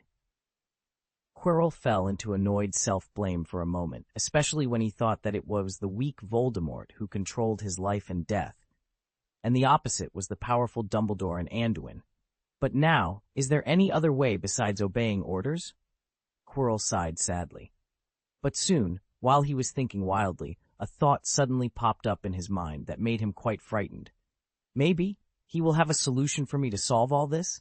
Quirrell murmured to himself uncertainly, but quickly shook his head violently. No, I will die if my master finds out. It's as easy as... But if I really act according to the master's plan, I don't seem to have a good ending, Quirrell muttered to himself. Though timid and often without strong opinions, he was no fool. I cast a spell on Harry Potter's broomstick as per my master's instructions, which has already aroused Snape's suspicion. Do I really have a chance to steal the Sorcerer's Stone? Quirrell's head felt like it was about to explode. Every path seemed to lead to a dead end. Damn it, if Anduin didn't exist, maybe I would really follow the same dark path, but he Can he give me more possibilities? Maybe I should try, just take advantage of the master's sleep time. But I might also be caught by him on the spot. That guy has never been soft-hearted when dealing with dark wizards. Or, I can try to test it. It doesn't necessarily mean I have to tell him all the truth. Quirrell was caught in a mental tug-of-war. One part of his mind kept emphasizing the dire consequences of betraying Voldemort, which might be worse than death. The other part suggested self-confession, reminding him that he was a victim too. Why did he have to bear all this? This internal struggle tormented Quirrell throughout the night. By the next day, he was still in a chaotic state of mind, which caused him to teach the Defense Against the Dark Arts class intermittently. This made him almost a laughingstock in the eyes of the young wizards at the school. If I really want to get rid of all this, I have to make a decision within 3 days. By then, the master's dormancy will end, and it will be a big deal for him to explore my deep memory. Quirrell paced aimlessly in the corridors of the main tower, talking to himself. When he finally snapped out of his thoughts, he was startled to find himself at the door of the tactical training office. Damn it! Don't provoke Anduin at this time, or I will die! Quirrell cursed himself and was about to turn around and leave. But at that moment, the office door behind him opened. Anduin, who leaned out from inside, was also a little surprised to see Quirrell standing there. This guy should be like a mouse in the sewer now, hiding from him. Could it be that yesterday's drill had the opposite effect and stimulated Quirrell, who has already joined the Death Eater's camp? Quirrell and Anduin suddenly found themselves face to face, both looking a bit embarrassed. Good afternoon, Professor Wilson. Although he cursed Anduin hundreds of times in his heart, Quirrell could only greet him politely. There was no way around it. Since they had bumped into each other, he had to find a way to deal with it. Isn't this bastard usually staying on that ship? How did this happen? And because it was so sudden, Quirrell didn't even realize that he had forgotten the stammering tone he usually used. Good afternoon, Senior Quirrell. Anduin's attitude was much calmer.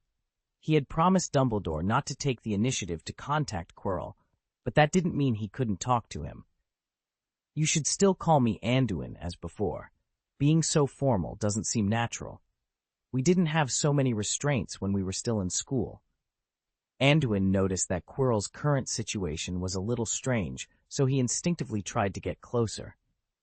Yeah, Anduin, after so many years, I always feel that you haven't changed at all, as if you pretended to be an adult in your mind from the beginning. Perhaps it was Anduin's calm demeanor that made Quirrell feel he hadn't revealed any flaws.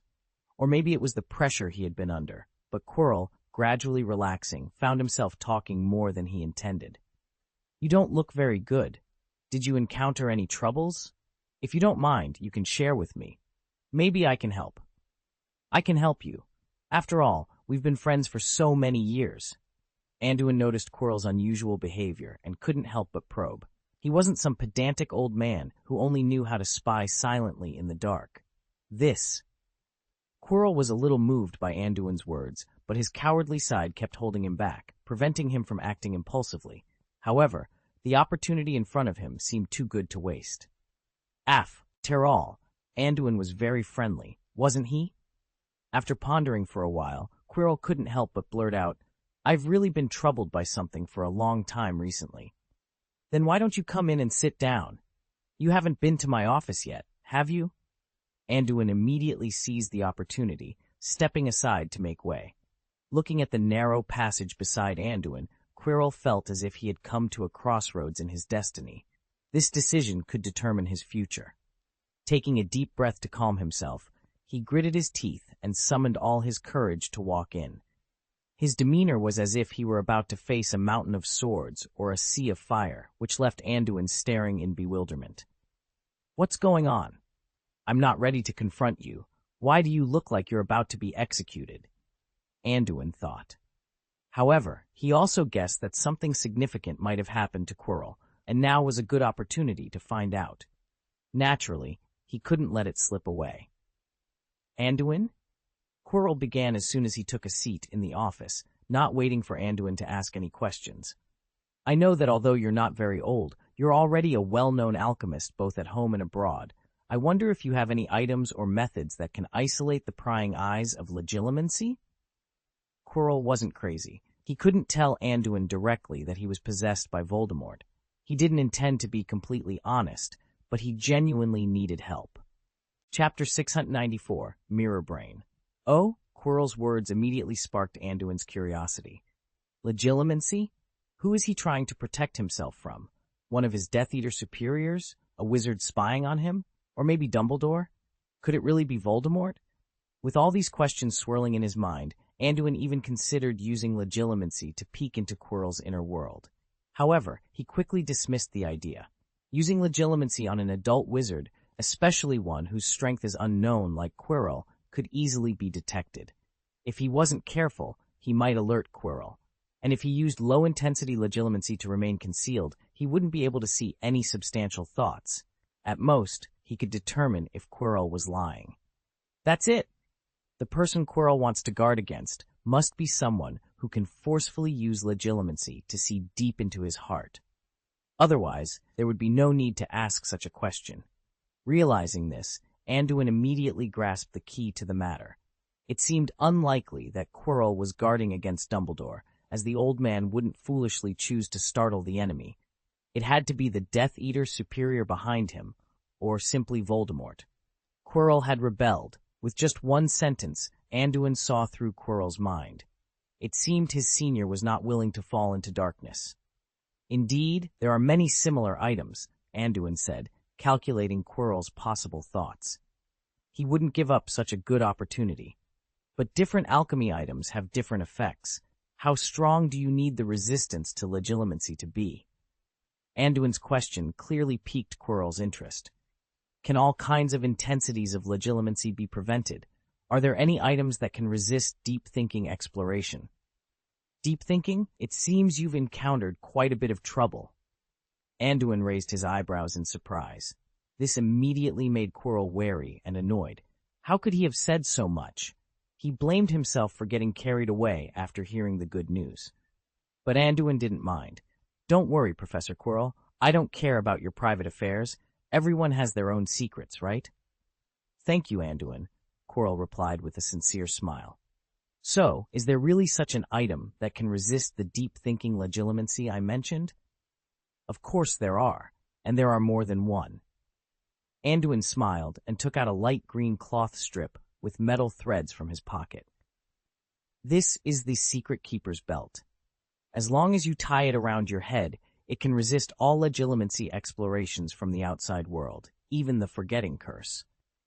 Although it doesn't match the color of your scarf, I assume you wouldn't mind that, right? Anduin explained the function of the item in detail while displaying the Secret Keeper's Belt in front of Quirrell. Then he suggested thoughtfully, "Would you like to try it now? I can personally cast a spell to prove its power to you." Try it myself? Take the hood off my head now?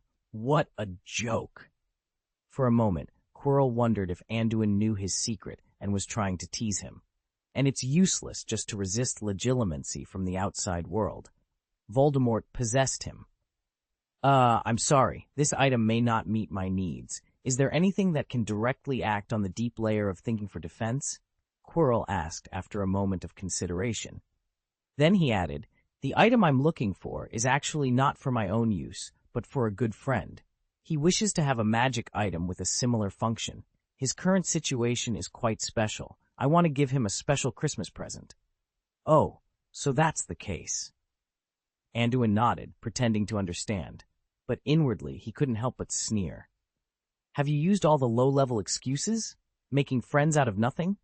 And he was so eager, it seems that Quirrell's current state is not very good. But Anduin didn't say anything, just took out a metal bracelet as if nothing had happened. Then let's try this item, Anduin said, holding up the bracelet. This is the Thorn Rin, G, which can directly deploy a layer of strong mental protection in the wearer's brain. Any attempt to pry into the mind will be regarded as a threat. The Thorn Ring will immediately strengthen the protection and launch a mental counterattack against the intruder. The strength of the counterattack depends on the wearer's willpower. It is a very powerful item. The alchemy props that I use to teach my girls are also the same. Anduin brought out something really good this time, so he looked at Quirrell expectantly. At this moment, Quirrell was staring at the alchemy props in front of him with a constipated expression. To say that this item is not strong would be pure nonsense. He was a wizard scholar himself. He knew very well how rare the so-called directly deploying the mental protection layer on the brain was. Selling this piece of equipment for less than 200 galleons was probably an insult. But does he dare to use this thorn ring? If he really used it, he would be courting death. A mental counterattack against Voldemort's legitimacy? Quirrell didn't think this so-called psychic attack could kill the Dark Lord. It was obvious what would happen to Quirrell if he dared to disobey Voldemort. Hey, Quirrell reluctantly took his eyes away from the thorn ring and let out a long sigh. Then he said with a regretful expression, "This item is really powerful, but I'm afraid it's not suitable for my friend. All he needs is protection. Let's forget about the function of mental counterattack. What about props that help people avoid legitimacy? So troublesome. Isn't your friend demanding too much?" Seeing that even the thorn ring could not meet the other party's request, Anduin immediately looked at Quirrell with a bad expression. "Damn, do you think I'm a Doraemon? Do you think I'm a magic lamp? Just make a wish for what you want." "Sorry," Quirrell said, realizing he was being a bit greedy. "If it doesn't work, forget it. It seems that I took it for granted. Thank you for your help." After that, Quirrell was ready to get up and leave. In his mind, the thorn ring must be Anduin's most outstanding work. Since it still couldn't meet his needs, he would have to find another way. The most important thing now was to hide his identity and not let Anduin see through his ruse. Perhaps defying Voldemort itself was a wrong decision, and the next thing to consider was going deep into the Forbidden Forest to find the unicorn and the Philosopher's Stone at the end of the corridor. Wait! Naturally, Anduin couldn't let Quirrell go just like that, so he immediately called to stop him. Anduin clasped his fingers on the table thoughtfully, as if he was considering something. "Don't leave in a hurry. I may have something here that can help you. Oh no, your friend."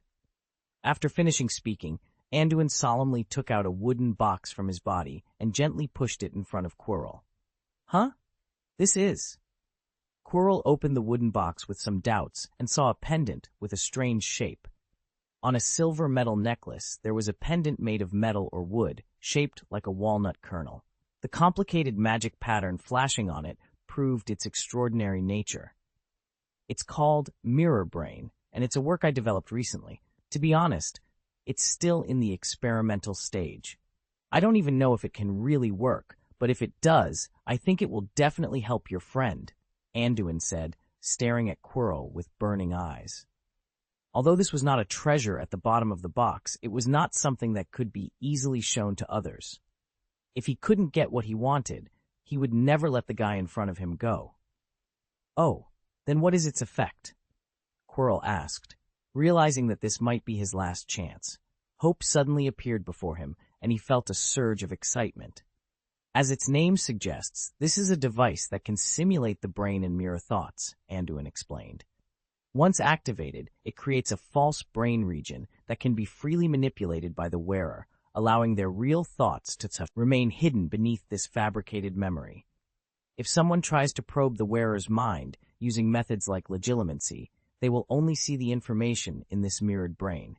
Even mental attacks or memory-erasing spells will only affect the mirrored brain. Anduin spoke to Quirrell with deliberate clarity, all the while observing him closely. Quirrell's eyes widened in astonishment. What Anduin described was beyond anything he had ever imagined. With this device, he could potentially deceive Voldemort and escape his control. However, Quirrell remained skeptical and asked hesitantly, "Can this device fool the most powerful legilimency master?" "The most powerful legilimency master?" Anduin sensed the weight behind Quirrell's words, but maintained his composure. "That depends on how skilled your friend is at weaving lies. Using this device requires a certain level of cognitive and magical ability. The more realistic the simulated mental world, the more it can confuse and deceive those who investigate it. Do you understand what I mean?" "I understand," Quirrell replied thoughtfully. As long as he could convince the intruder that what they saw was real, the safety of his true thoughts would be assured. End of this chapter. Chapter 695, Opportunity. If this mirror brain is really as amazing as you say, my friend will definitely like it. Quirrell's heart was ecstatic, but he managed to restrain his emotions on the surface. However, he soon became cautious. Would Anduin really hand over such a powerful alchemy tool so easily? Their friendship wasn't that strong, was it? Anduin, I didn't expect your alchemy to be so advanced now. I don't even know how to thank you, Quirrell said with a smirk, trying to gauge Anduin's intentions. It's nothing, Anduin replied kindly. After all, you helped me a lot in the study of spells back then. I developed several new spells inspired by your expanding hearing curse. But, Anduin paused, I do need a small favor from you. Oh, if you need anything, just let me know, Quirrell said, thinking to himself that Anduin was indeed a businessman. It's not a troublesome thing, Anduin grinned. This mirror brain is still in the development and testing stage. Could you ask your friend to record its effectiveness? It would be great if you could pass on the test results periodically. What do you mean by periodically? Quirrell found Anduin's request reasonable, but knew he couldn't frequently report back without arousing Voldemort's suspicion. It depends on your friend. First, if Mirror Brain successfully helps him evade legilimency, please inform me. Additionally, whenever it's convenient, you can exchange experiences with me through you. And if your friend needs help beyond legilimency, I'm happy to assist. If possible, I hope to reach a certain consensus with that friend, Anduin said, his words ambiguous yet seemingly courteous. Quirrell's expression froze. He felt Anduin might have noticed something, but could only reply politely, No problem, I will convey your kindness to him. As for the time to communicate with you, that's not for me to decide. With that, Quirrell got up, thanked Anduin solemnly, and left the tactical training office with the mirror brain. As soon as he walked out, he felt a chill down his spine, realizing he was drenched in cold sweat. Anduin must have noticed something. Otherwise, he wouldn't have given me such an obvious hint. Quirrell muttered inwardly, filled with horror and doubt. But what exactly did Anduin know? He seemed aware that something was off, but probably didn't know the full details. Anduin's kindness didn't seem fake. Could he really help as Quirrell hoped? But colluding with the Dark Lord was no trivial matter. If Anduin knew, could he still guarantee his position? Voldemort had killed Lily himself. Quirrell knew Anduin had a close relationship with the Potter family, which was why he had always kept his distance. Now what? Should he run? Quirrell, weak by nature, always thought of escape first. But even if he fled, Voldemort would control him to return. The Dark Lord was too conceited to admit defeat to an enemy he hadn't even faced yet. Quirrell hadn't fought yet, let alone someone as formidable as Dumbledore. And a young alchemist like Anduin? What a joke. At this moment, Quirrell felt as if he were being roasted over a fire, caught in a dilemma. By chance, he had come into contact with Anduin, which was proof of his attempted betrayal. If he truly chose to betray, it was unclear how Anduin would treat him, and Voldemort's threat loomed even closer. The most important thing now is to see if this alchemy item is really as magical as Anduin described.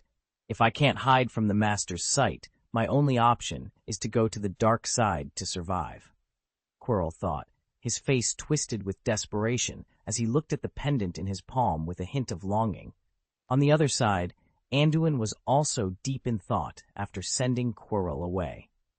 From their brief interaction, he had gathered a lot of useful information about Quirrell. First of all, Quirrell is terrified of someone. This person is proficient in legilimency and can probe into the deepest secrets of his heart, Anduin mused. If it were just an ordinary superior, the gay Keeper's Belt alone could solve his problem. But Quirrell is certain that this person can bypass the headband to spy on his thoughts. Resisting the Dharma Ring of Thorns proves that he is very afraid of this person. He is sure that the ring's spiritual attack cannot rid him of this trouble. It seems that this person is very powerful, and Quirrell's life and death may be directly in their hands. Being able to bypass the secret Keeper's Belt to contact his thoughts, does that mean this person is very close to him? So close that Quirrell must protect his thoughts without hesitation. Anduin muttered to himself, calculating all the possibilities. Suddenly, his eyes lit up. By the way, Quirrell only started wearing that strange turban this year, right? And it's also since this year that he became a bit abnormal. Could it be that? The more Anduin thought about it, the more he felt he was close to the truth. In other words, is it possible that Quirrell's secret is hidden under that turban? It's really unbelievable. Anduin narrowed his eyes slightly, a cold light shining in his pupils. Quirrell, because of our friendship over the years, I can give you another chance to turn back. The opportunity is right in front of you. If you can't grasp it, then don't blame me for being ruthless. With this thought, Anduin immediately got up. Instead of leaving the office as planned, he turned around and walked into another room. He wanted to prepare a generous gift for that unknown opponent. End of this chapter. Chapter 696, Memories. After the shock of that sudden exercise, Hogwarts finally regained its long-lost tranquility. Of course, this was just on the surface. Every time the young wizards saw Anduin, they would recall the terrifying memories of that day with lingering fear. But soon, they wouldn't have to worry about this. As time passed and the Christmas holiday approached, many students were looking forward to going home and complaining to their families about what had happened during the term. Consequently, the students at the school suddenly became much more excited, as if they were returning to the light. However, not everyone was so happy, such as Harry, who would be staying at school for Christmas. In fact, he didn't mind staying at Hogwarts. Compared to returning to Private Drive to spend Christmas with the Dursleys, he was looking forward to spending the holidays at school. The reason for his disappointment was that he was about to lose the company of his friends. Hermione and Neville had to go home, while Ron and the twins planned to spend Christmas with their family in Romania, reuniting with their brother Charlie, who had been working there for a year. Additionally, Malfoy's taunts about Harry not having parents and not being able to go home for the holidays were particularly hurtful. On Christmas Day, as soon as Harry got out of bed, he began to open presents. Without the company of friends, these presents were his consolation during the holiday. Harry received a rough flute from Hagrid, 50p coins from the Dursleys, a large box of chocolate frogs from Hermione, and fudge and sweaters from Ron's mother. In addition, Harry also received an invisibility cloak with an anonymous note saying, "This invisibility cloak once belonged to your father. It is now returned to its original owner. Use it well." Seeing this magical invisibility cloak, Harry couldn't put it down and kept looking at it repeatedly. He couldn't help but wonder who had given it to him. Harry's first thought was naturally Anduin. This alchemy tool easily reminded him of that powerful and mysterious professor. However, the note stated that it was his father's relic, so he couldn't make up his mind for a while. But he quickly gave up on this idea because the gift he unwrapped last allowed him to tell at a glance that it was made by Anduin. It was a metal square box, somewhat similar to a blind box. Harry fumbled around with the metal box, but was still unable to open it. There was only a strangely shaped cross keyhole right above the metal box. At the same time, there was another note next to it. "This is my memory with your mother, but you need to work hard to open it. Come to the 3rd room on the left side of the 5th floor of the main tower tonight. Anduin Wilson."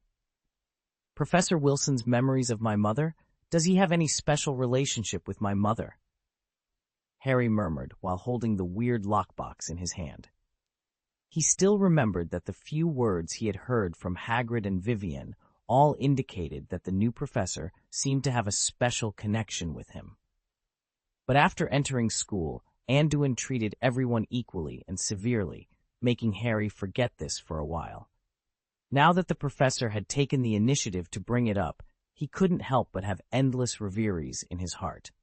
Forget it. You can't get any results by guessing here.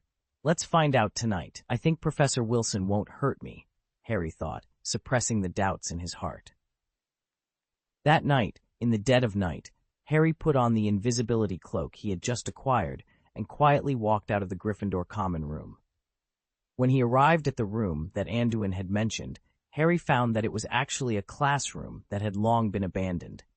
The entire room was very empty, and the surroundings were covered with dust, except for a 3-meter high. Was a time when I had to do the same. As for the memories, they are indeed hidden within this box. To open it, you need to use a specific spell, one that your mother was particularly fond of. Harry's eyes widened with curiosity and anticipation. What spell is that, Professor? Anduin's expression softened as he recalled the past. It's a simple unlocking charm, Alohomora. Your mother used it often during her time at Hogwarts. Try it, Harry. Harry nodded eagerly and pointed his wand at the metal box. Alohomora, he incanted. The box clicked open, revealing a collection of small vials filled with swirling silvery memories. These are my mother's memories? Harry asked, his voice trembling with emotion. Yes, Anduin confirmed. They are precious fragments of her life, moments she cherished. You can view them using a pensieve, which I have here. He gestured to a shallow stone basin on a nearby table. Harry carefully picked up one of the vials and poured its contents into the pensieve. The silvery substance swirled and formed a shimmering surface. Taking a deep breath, Harry leaned forward and touched the surface, feeling himself being pulled into the memory. He found himself in a sunny meadow, where a young woman with fiery red hair was laughing and playing with a small boy. Harry's heart skipped a beat as he recognized his mother and himself as a toddler. The scene was filled with warmth and love, and Harry felt tears welling up in his eyes. After a few moments, the memory faded, and Harry was back in the room with Anduin. That was incredible, Harry whispered, wiping away a tear. Thank you, Professor. Anduin nodded, his eyes reflecting a deep understanding. Cherish these memories, Harry. They are a part of who you are. But remember, the past is only a part of your journey. You must also look forward and create your own path. Harry nodded, feeling a renewed sense of purpose. I will, Professor. Thank you for everything. Anduin smiled warmly. You're welcome, Harry. Now let's put the memories back safely. You can come back and view them whenever you need to. As they carefully returned the vials to the box, Harry felt a sense of closure and a deeper connection to his parents. He knew that, with Anduin's guidance, he could face whatever challenges lay ahead. With the Mirror of Erised and the memories of his mother, Harry felt a newfound strength and determination. He was ready to embrace his future, armed with the love and wisdom of his past. There are many things that may not have value in themselves. It requires us to invest time, emotion, and experience to give them meaning. Anduin began, his voice calm and measured. Have you seen the cross-shaped lock hole in the center of this metal box? The key to it is actually in your hand. In my hand? Harry echoed, looking at Anduin in confusion. But I don't have anything that could fit into this keyhole. That's because the key to open it isn't a physical object, but your magic power, Anduin explained. The 4 locked teeth of this cross-lock hole represent your 4 major attributes. When all the attributes of the keyhole have been raised to their full potential, you can inject magic power into the keyhole, and the first layer will open smoothly. So that's how it works, Harry mused, feeling a mix of awe and frustration. The professor had given him such a complicated Christmas present, but then a thought struck him, and he couldn't help but stare at Anduin with wide eyes. Wait, you said the first layer? Are there multiple layers in this box? That's right, Anduin confirmed with a nod. There are 2 layers in total. It will take your efforts to unlock them completely, and you'll receive a hint after opening the first layer. Is that so? Harry's curiosity was piqued even further. He was eager to learn more about Anduin's connection to his mother and wished he could open the box immediately. Seeing Harry's eagerness, Anduin offered a reassuring smile. Don't worry, many things require energy and effort to resonate, but I can tell you in advance that I did have a very close relationship with your parents. For more specific details, come to me after you've fully opened this box. Then, I will answer all your questions. Yes, Professor Wilson, Harry replied, hearing the sincerity in Anduin's tone. He gradually calmed his anxious heart and held the magic box tightly in his hands. End of this chapter. Chapter 697, The Sorcerer's Stone. After Harry left, Anduin remained in the room, staring at the Mirror of Erised with a cold expression. What he had told Harry earlier was entirely true. At this moment, Anduin did see something unusual in the Mirror of Erised. However, what he hadn't mentioned was that, apart from being unable to reflect other images, even his own face did not appear in the mirror. In other words, the mirror before him was blank, even when he removed all the magical protections on his body. This phenomenon puzzled Anduin greatly. Why had his own image disappeared completely? Was it because he didn't belong to this world? A feeling of emptiness and loneliness began to spread in Anduin's heart, but he quickly dispelled it with a firm resolve, and his eyes gradually became sharper. He refused to believe in this kind of nothingness and would not be shaken by a mere broken mirror. Instead, he preferred to attribute it to some unknown secret hidden within the mirror, and his next task was to unravel it. But before that, he had one more deal to complete. "You are finally here, Headmaster Dumbledore. If you had come earlier, you might have bumped into Harry," Anduin said, turning his head and grinning. "It's not a good habit to interrupt others when they are reminiscing. This seems to be the first time you are alone with Harry. Didn't you chat with him for a while?" Dumbledore approached Anduin with a smile, his loose robe swaying as he moved. He then looked at the Mirror of Erised with a slightly complicated expression. "Before he reaches a certain level of maturity, I don't want him to know too much. Allowing these things to become his motivation to move forward seems to be a better choice," Anduin replied, shaking his head with a smile. "Anduin!" Dumbledore couldn't help but turn his head to look at him, admiration in his eyes. "From a certain point of view, you are better than many in education. Have you considered taking over Hogwarts, becoming the next headmaster here?" "You're not that old yet. It's not time to think about retirement," Anduin responded, noticing that Dumbledore seemed more melancholic than usual. "And you know, my family business is extensive. I don't have the energy to take over a magic school." "Well, it seems I am being sentimental," Dumbledore said, shaking his head mockingly. "But if you did become the headmaster of Hogwarts, the expressions of those young wizards would be quite something. You've put them through enough in the past few months. McGonagall and Snape have come to me to complain more than once. It's just some basic teaching subjects. Because they are young wizards, I lowered the standards significantly," Anduin said indifferently. "But starting from the second half of the semester, I can teach them some real strength. I think you'd better be more cautious. Torment those children too much, and be careful not to be sued by their parents to the school board," Dumbledore advised kindly. Even he felt that Anduin's methods were a bit excessive. It was one thing to be tired from regular training, but the surprise inspections and drills were truly frightening. "Since I chose to do this, I don't worry about these troubles," Anduin replied with a slight smile, "and it's not like I can't get involved in the Hogwarts school board." "Oh." Dumbledore glanced at him in surprise. He knew that neither the Silver Flash Trading Company nor Anduin himself were members of the Hogwarts board, which was primarily composed of wizarding families.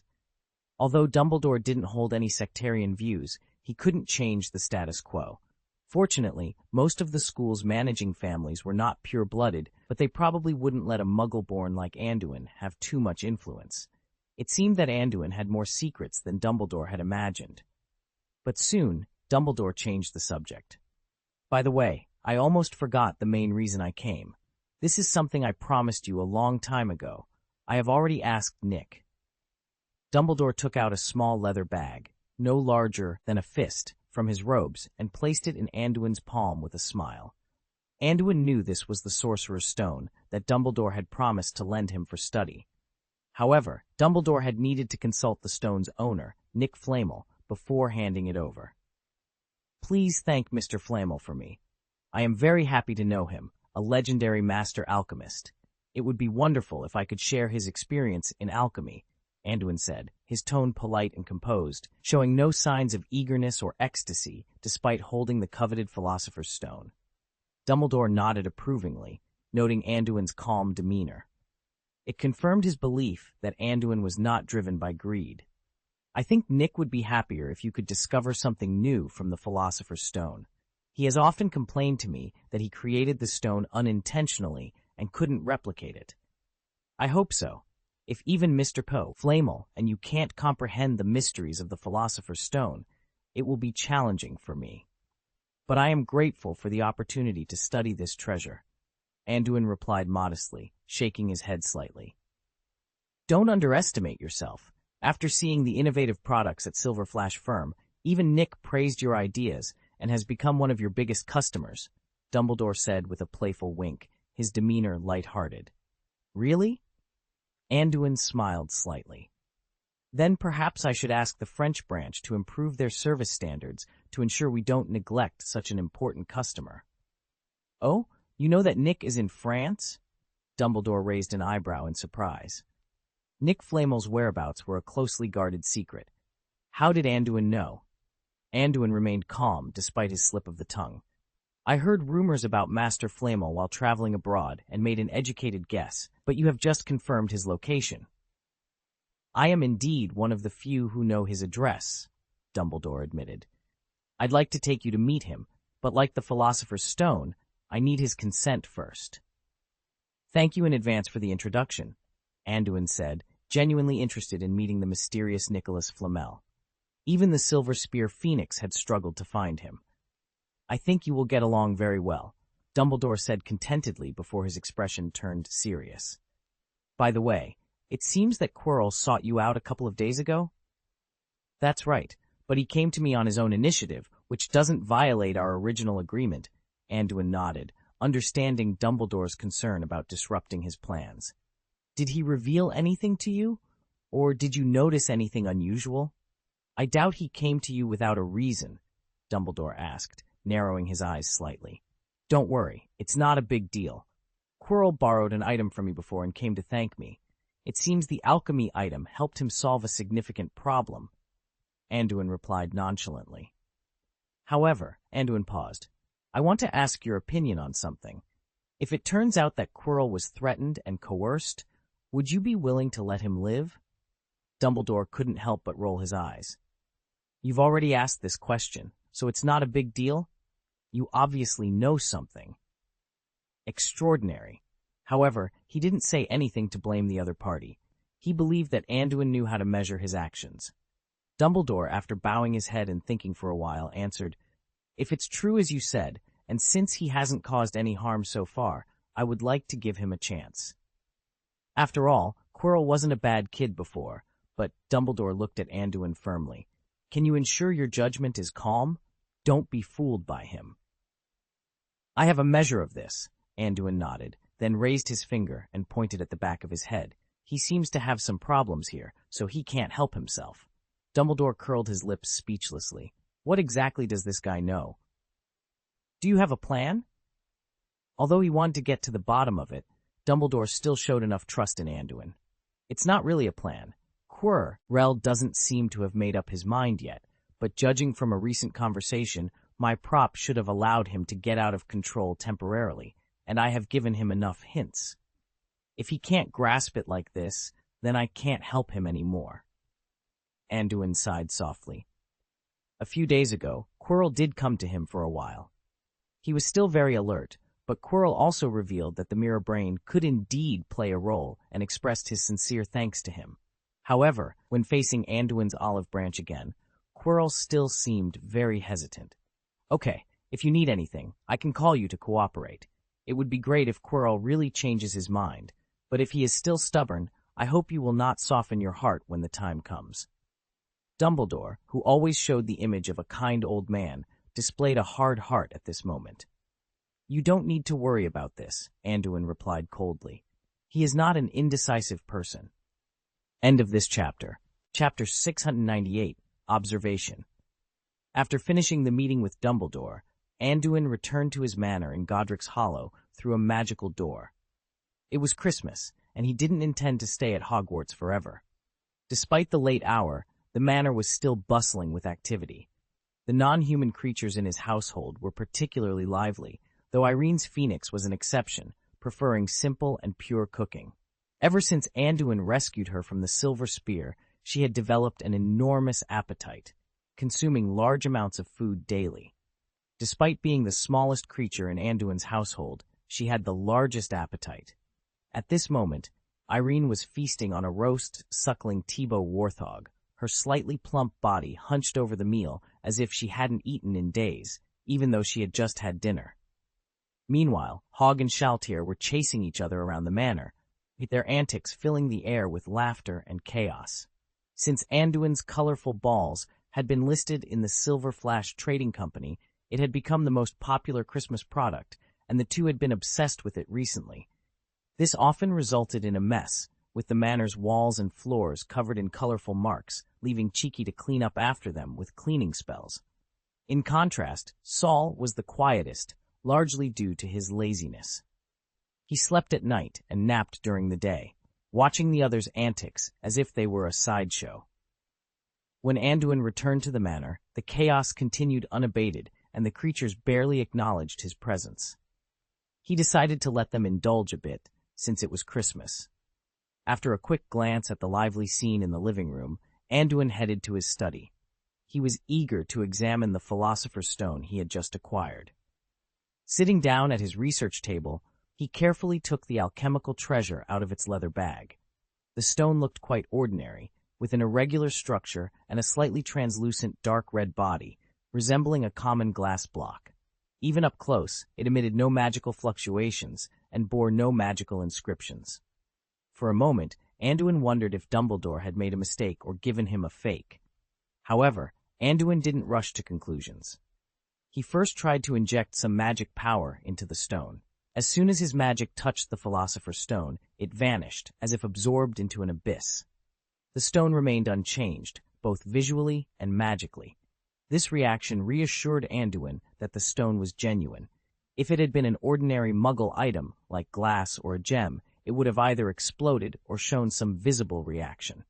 Having confirmed the stone's authenticity, Anduin decided to proceed with caution.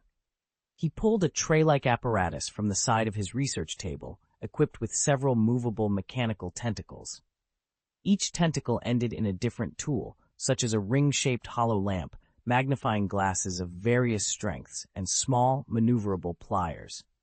After securing the Philosopher's Stone on the platform, Anduin began to carefully observe its physical and magical properties using the mechanical tentacles.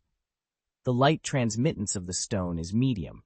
The surface layer allows light to pass through easily, but no matter how bright the light source, the internal structure remains obscured. The core part does not reflect light at all. When illuminated, it behaves like a black hole, absorbing the light. From the light that is absorbed, it can be roughly estimated that the core part is a circular area of about 5 to 15 millimeters in diameter. During observation, no magical inscriptions were found on the surface. Even when struck with the injuryless hammer, no inscriptions appeared. It is neither a clear inscription nor a dark inscription. This magic stone seems to be naturally formed, with no trace of artificial creation. The performance in terms of magic power is astonishing. The Philosopher's Stone is almost entirely composed of magic power. The crystal structure of the entire stone appears to be a solid mass of condensed magic power. However, the magic power within it shows great inertia and a very unified integrity. Because of this, it is difficult to perceive the magic power through normal means, and any injected magic power is quickly absorbed and integrated into the same structure. Interestingly, the Philosopher's Stone does not actively absorb magic power from the outside world.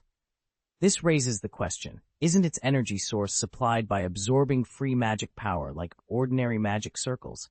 Anduin stared at the table in amazement. After just a short observation, the performance of the Philosopher's Stone had exceeded his understanding. Is this really an alchemical product? Does it not need energy? Or is it like a battery that needs to be recharged periodically? With all these questions in mind, Anduin began to try extracting magic power from the Philosopher's Stone. Since injecting magic power seemed futile, what about drawing it out? He took out his wand, tapped lightly on the red gemstone, and a faint milky white thread was drawn into the wand like green smoke. This!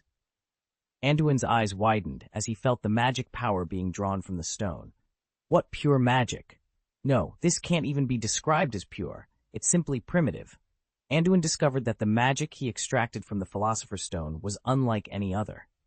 It was different from the free magic he had extracted from other wizards, magical animals, magic items, or even with energy-absorbing spells. No matter how magic power is absorbed or extracted, there are always some impurities. Even relatively pure free magic power leaves traces of its use. Because of this, Anduin generally avoided directly absorbing magic power from the outside world. He had once invented an external magic power source in an attempt to indirectly increase his own magic power reserves.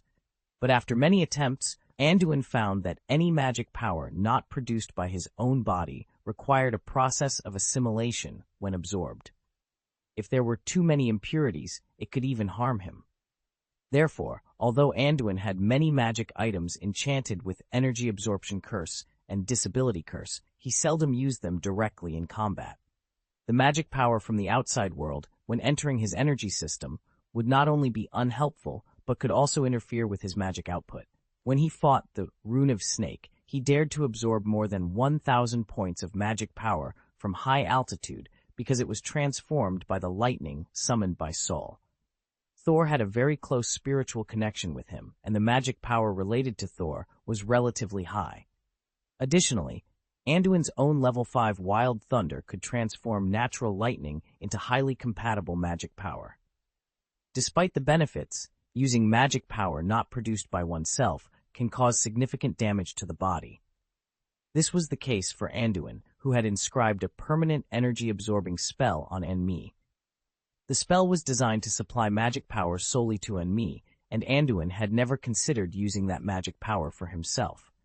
The ability to absorb and purify life from living beings, which had been enhanced to the level of the sacred artifact destroyer, was exceedingly rare.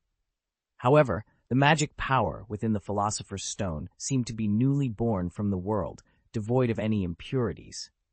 Anduin found that he could absorb this magic power directly into his body and use it without any need for transformation. The Philosopher's Stone truly deserves its reputation as a treasure of alchemy, Anduin mused. The magic power extracted from it is even purer than that transformed by Destroyer. Although the traces won't cause any side effects to me, if I were not proficient in wild minds and not its owner, it could still cause harm. He continued, but the magic power in the Philosopher's Stone is extraordinary. These primitive magic powers can be absorbed by almost anyone without any risk of harm. Anduin exhaled deeply, then gently picked up the Philosopher's Stone. He examined it closely, appreciating its strangeness. If he hadn't known Nicholas Flamel, he would never have believed it was an alchemical product. With such pure raw magic, turning stones into gold and creating elixirs doesn't seem so magical, he thought aloud. Since I can't see the magic text within you, let me see how much magic power you contain. Perhaps by finding your energy source, I can uncover the origin of this primitive magic power. Anduin murmured to the Philosopher's Stone. He then put away his wand, held the Philosopher's Stone in his hand, and used the energy-absorbing spell to continuously extract magic power from it. Each time he extracted a certain amount of magic power, he remeasured the weight, size, and properties of the stone, trying to detect any changes. After several hours of this meticulous process, Anduin discovered a startling fact. He had extracted at least 3,000 ticks of magic power from the Philosopher's Stone, equivalent to the magic reserves of 6 ordinary adult wizards. Yet, the Philosopher's Stone showed no signs of deterioration in quality, and he couldn't even sense a decrease in its magic power. End of this chapter. Chapter 699, Disaster. This is too abnormal. Could it be that the magic power of the Sorcerer's Stone is infinite? Anduin murmured, stroking the Sorcerer's Stone in his hand, his face full of shock and doubt. The characteristics exhibited by the Philosopher's Stone were completely beyond his imagination. Although he lived in a magical world, his inner understanding was still inclined towards science. He was familiar with the law of energy conservation, and he knew that the magic in the wizarding world generally followed this principle. However, the Sorcerer's Stone made him question everything. Could there really be something in this world that could create energy from nothing? Staring at the Philosopher's Stone, Anduin pondered for a long time. To be honest, he was tempted to break it open to see what was hidden inside. But reason held him back. Since he couldn't explain this phenomenon, he decided not to worry about it for now. After making up his mind, Anduin began other tests. The Philosopher's Stone had indirectly proven that it might possess infinite energy. The next thing to determine was the magic power output limit of the Philosopher's Stone. He picked up the stone and placed it on a solid metal table nearby. The center of the table was inscribed with a circle of extremely complicated runes. This console was connected to the magic power source that maintained the operation of the entire manor. Usually, Anduin used it during experiments that required magic injection. Compared to using his own magic power, the magic power output by the magic circle was more stable. This magic circle could not only output magic power stably, but also absorb magic power in reverse. In Godric's Hollow, the manor's magic power mainly came from the energy-absorbing magic circle at its core. It could also be connected to the energy system of the pasture in Anduin's suitcase. As long as the suitcase was placed in a fixed position, this workbench could recharge the manor. In fact, apart from the magic power source converted by the Silver Flash Trading Company factory on Diagon Alley, the ranch in his suitcase space was the largest magic power output place. Hundreds of magical animals lived there, and the scattered magic power they released daily was enough to support the operation of the ranch and manor. Therefore, he didn't need another power conversion circle at home. Even if the manor was connected to the Muggle world's power grid, the high power consumption would be too conspicuous. The firm served as a cover. After activating the console, Anduin began to carefully observe the magic flow of the Philosopher's Stone, meticulously recording various data. He continuously adjusted the console array, gradually increasing the power until it reached its limit. The magic power output of the Philosopher's Stone can be maintained at a maximum of 30 ticks per second. If 2,000 ticks of magic power are used as a benchmark, it will take 1 minute and 6 seconds to replenish it, Anduin noted. From this point of view, the performance of the Philosopher's Stone is not particularly outrageous, but even if it is used in battle, it is very effective. Anduin nodded to himself. He was a pragmatist. Although he couldn't understand the operation of the Philosopher's Stone, he quickly began to imagine its potential applications. Even if he didn't understand how it worked, thinking about how to use it could be beneficial.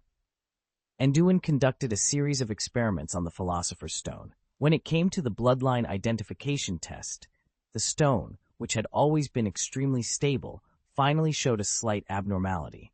Anduin's bloodline identification circle could detect whether an item had traces of bloodline magic, and if so, it could roughly indicate its bloodline ownership. At this moment, the Sorcerer's Stone lay quietly in the center of the circle, ready for the next revelation. The magic circle activated, and wisps of faint blood energy gradually evaporated from the Sorcerer's Stone, proving that it indeed had traces of blood magic. Anduin gently brushed the blood in midair with his hand, carefully discerning the mystery within it using his magical perception. This aura, Anduin muttered, a trace of astonishment in his eyes. Why does the aura from the Philosopher's Stone have the scent of refined blood? The elixir of immortality I collected from the Silver Spear has a similar feeling. The refining method of the elixir involves extracting life essence from living beings through blood-refining rituals. Could it be that the creation method of this magic stone is similar? Anduin's thoughts raced, and a terrible idea formed in his mind. Perhaps the elixir and the magic stone originated from the same source, and the life-refining ceremony used for the elixir produced an incomplete magic stone. This speculation seemed plausible. The life essence, extracted through life-refining rituals, had the function of prolonging life, and the Sorcerer's Stone could produce the elixir of life. Perhaps the life-refining ritual used to make the Philosopher's Stone is the genuine one. What Rune Snake obtained was only a castrated version, or a semi-finished product, which is why the elixir produced has so many side effects. But the Philosopher's Stone is the work of Nicholas Flamel. Could it be that the elixir is also his invention? Anduin's thoughts gradually became clearer, and he realized he might have discovered something extraordinary. Oh my God! Just making the elixir requires a lot of life, and the product only lasts for 3 months. How many lives must be sacrificed to create a magic stone with such powerful functions that it can almost produce pure magic power out of nothing? Anduin felt a deep fear of Nicholas Flamel, whom he had never met. If his guess was correct, this old man who had lived for more than 600 years might not be as friendly as he seemed. No, this is just speculation. We can't draw conclusions without more evidence. After all, Nicholas Flamel is a revered figure in the wizarding world. He also contributed during the First Wizarding War. Judging from his past actions, he doesn't seem like someone with ulterior motives. Furthermore, for such a valuable item as the Sorcerer's Stone, he entrusted it to Dumbledore for safekeeping and even lent it to me. This behavior does not seem malicious, but what if all of this is a facade and he has deceived everyone? Anduin speculated about the alchemist. It was an indisputable fact that the production of the Philosopher's Stone was somehow related to the formation of life. Anduin felt he needed more evidence to convince himself. If Nicholas Flamel was truly a man with blood on his hands, he had to be cautious. With this in mind, Anduin carefully put away the Philosopher's Stone and headed straight to his library. According to Nicholas Flamel himself, he was over 600 years old. Even if there was some exaggeration, the error should not exceed 100 years. Therefore, the time when the Philosopher's Stone was made should be roughly 500 to 700 years ago. Anduin wanted to check the history of the wizarding world during this period. Creating such a powerful artifact as the Sorcerer's Stone would have caused the death of a large number of creatures in a short time. Such events could not be easily covered up. By carefully investigating, he might find some clues. Upon arriving at the library, Anduin quickly went to the historical book storage area and began searching for records of major events that happened during that time. During that time period, Anduin delved into dozens of history books but found no major accidents or disasters, nor any mass deaths of magical animals. The only event that seemed remotely relevant was the Goblin Rebellion in the 16th century. Although often described as bloody and thrilling, Anduin knew that the casualties were not as extensive as one might imagine. The number of deaths in that incident was not sufficient to create a treasure like the Sorcerer's Stone, which would require a vast amount of life energy, far beyond what could be supplied by dozens or even hundreds of P. Could my guess be wrong? Anduin wondered, frowning. Suddenly, a flash of inspiration struck him. Of course, the population of the wizarding world and the number of magical animals are too low. Such an event wouldn't happen in the wizarding world. To make the Philosopher's Stone, killing wizards and magical animals in a single country wouldn't be enough. He patted his head in self-reproach and immediately began to look up the history books of the Muggle world. Fortunately, the former Runesnake had been an idle collector of diverse books, including many from the Muggle world. Anduin, who had inherited this extensive library, now found himself at an advantage. After some research, Anduin quickly identified several suspicious events. Muggle humans, being relatively fragile, often suffered large-scale casualties due to various disasters. During the 200-year period he was investigating, two major disasters stood out in Europe, the Great Famine and the Black Death. The Great Famine, part of the Little Ice Age, began in the early 14th century. Europeans experienced unprecedented continuous rainy seasons and subsequent floods, which destroyed vast farmlands. Crops failed to mature, and the following spring's rains prevented sowing. This led to severe famine, especially in regions dominated by France and Germany, resulting in the deaths of approximately 150 to 300 million people over a few years. The Black Death, however, was even more terrifying. This plague, caused by a virus prevalent among rodents and transmitted to humans via rat fleas, was highly contagious, with a short onset time and a high fatality rate. The bodies of the deceased turned purple and black, hence the name Black Death. During the period Anduin estimated, the Black Death appeared suddenly and, in just 6 years, caused the deaths of 25 million people, nearly a third of Europe's population at the time. Comparing these two large-scale disasters, Anduin focused on the Black Death. He didn't know exactly how much life energy was needed to make the Sorcerer's Stone or the extent of the life-refining ceremony's coverage.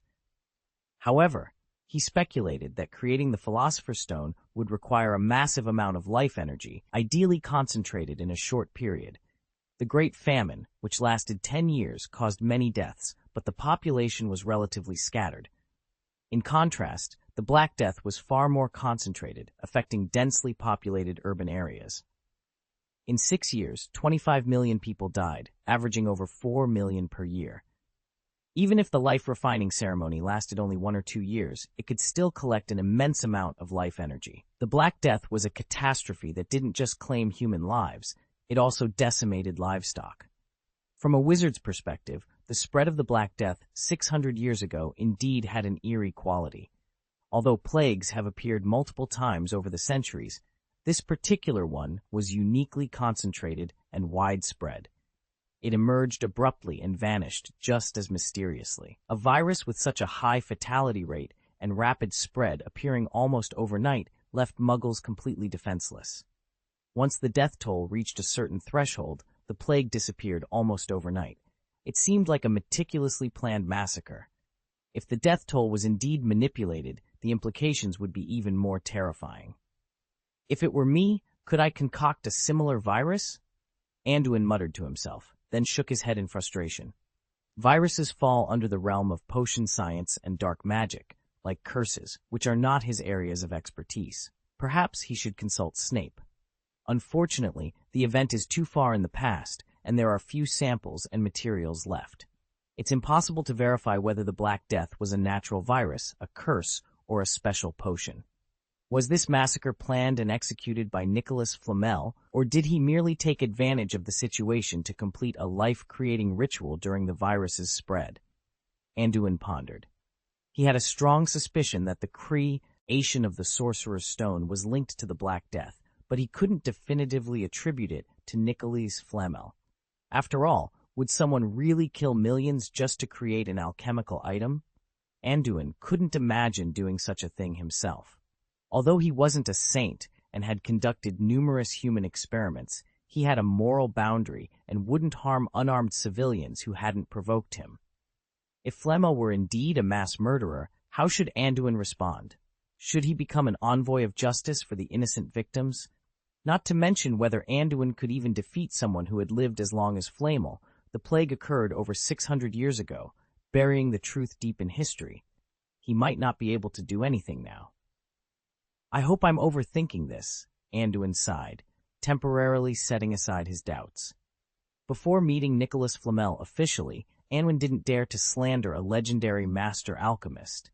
Moreover, this master alchemist was Dumbledore's best friend, and Anduin trusted the headmaster's judgment. Would Dumbledore really befriend a butcher? Taking a deep breath, Anduin returned the materials to the bookshelf and slowly left the library. Instead of worrying about events from hundreds of years ago, it was better to focus on the tasks at hand. End of this chapter. Chapter 700, Venue number 4. During the Christmas holiday, Anduin conducted numerous tests and experiments on the Sorcerer's Stone, even discovering several innovative ways to utilize it. For instance, he found that the Sorcerer's Stone could recharge his alchemy props and magic circles and transform pure magic power into potions that could quickly restore physical strength and magic power. As for the elixir of life, Anduin managed to concoct a bottle following the method used by the rune snake. The potion, made from the life extract without impurities, was evidently superior to the inferior snake slough found in the silver spear. However, Anduin instinctively rejected and was averse to the elixir, choosing not to consume it, but rather to keep it as a sample for further research. Additionally, Anduin discovered an inexplicable connection between the Philosopher's Stone and the rare alchemy material known as Lemay alloy.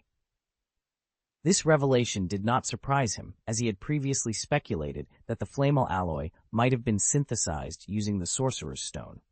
However, the exact formula for creating the Flamel alloy remained elusive.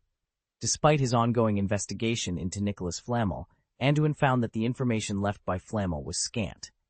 From the limited materials available, it appeared that Flamel was a highly respected hermit, with all well-known wizards who were familiar with him speaking positively of him.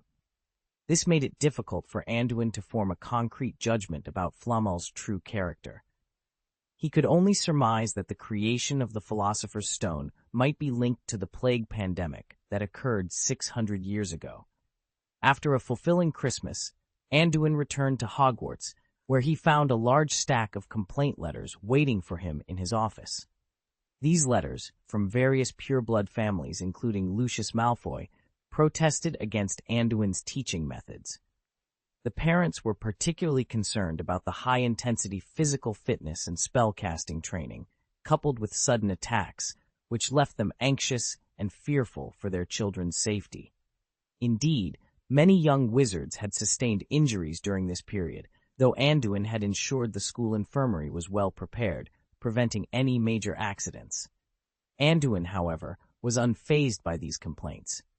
He knew his influence was substantial. He was not a benevolent figure like Dumbledore. Those who opposed him had to be ready to face his retribution. Perhaps this was why the parents chose to write to him directly rather than publicly condemn him. They were well aware that Anduin was not only a professor at Hogwarts, but also the wealthiest man in the wizarding world, with his taxes alone supporting half of the British Ministry of Magic. Casually flipping through a few complaint letters, Anduin smirked coldly. It seems I haven't put enough pressure on these brats. They still have the energy to complain to their parents. It's time to increase the intensity in the second half of the semester. Fortunately, most of them have improved their physical fitness, so they should be able to handle it. After the 2-week Christmas vacation, the Hogwarts students returned to school with a sense of trepidation. In the first tactical training course, after their return, they discovered that Anduin had once again modified the training program. The training field outside the training ground was now fully utilized, featuring a variety of obstacle courses and zipper training. The training curriculum had been expanded to include a variety of physical challenges. Middle and lower grade students practiced activities such as crawling, overcoming obstacles, rock climbing, rope climbing, and wading through the training ground. Senior students faced even more intense scenarios, including simulated fire coverage during obstacle courses. Anduin would personally oversee these sessions, casting spells that whizzed over the students' heads and sometimes exploded nearby. This combination of physical and mental strain left everyone early exhausted. Even the members of the tactical club found a single obstacle course draining, leaving them dirty and worn out, as if they had just returned from a battlefield. Whenever a group of muddy wizards appeared in the auditorium, it was clear they had just finished a tactical training session.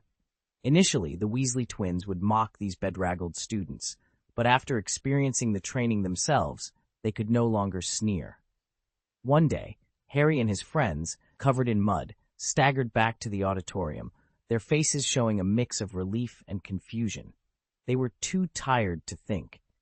The Weasley twins, who were having lunch nearby, recognized the signs and poured glasses of water for them, handing them over with a knowing look. After gulping down a large glass of cold water, Ron let out a breath. Merlin's beard, you can't imagine how tough today's training was. The professor told us the previous intensity wasn't enough, so he increased it from 2 laps to 3. Hell training was the nickname they'd given to the outdoor training field, representing the grueling obstacle course. The intensity varied by grade level. Junior students could finish in 2 or 3 laps, while senior students had to complete up to 10 laps within a specified time, which was sheer torture.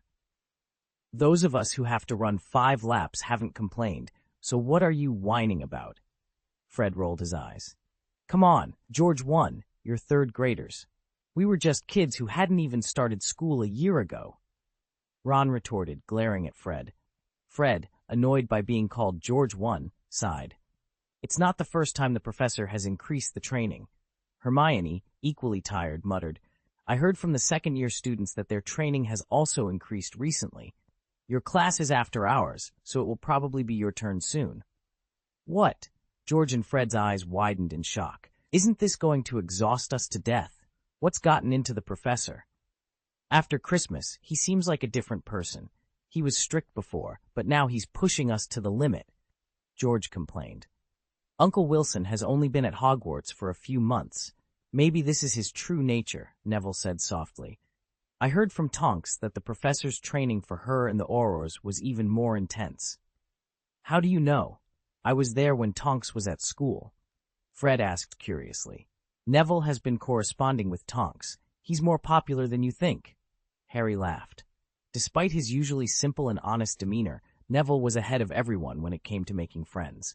Leona, like Alpha at Anduin Ranch, had a good relationship with Tonks. Then we are in trouble, Fred said, curling his lips in frustration. He frowned and added, "But wait, we are still students, not aurors.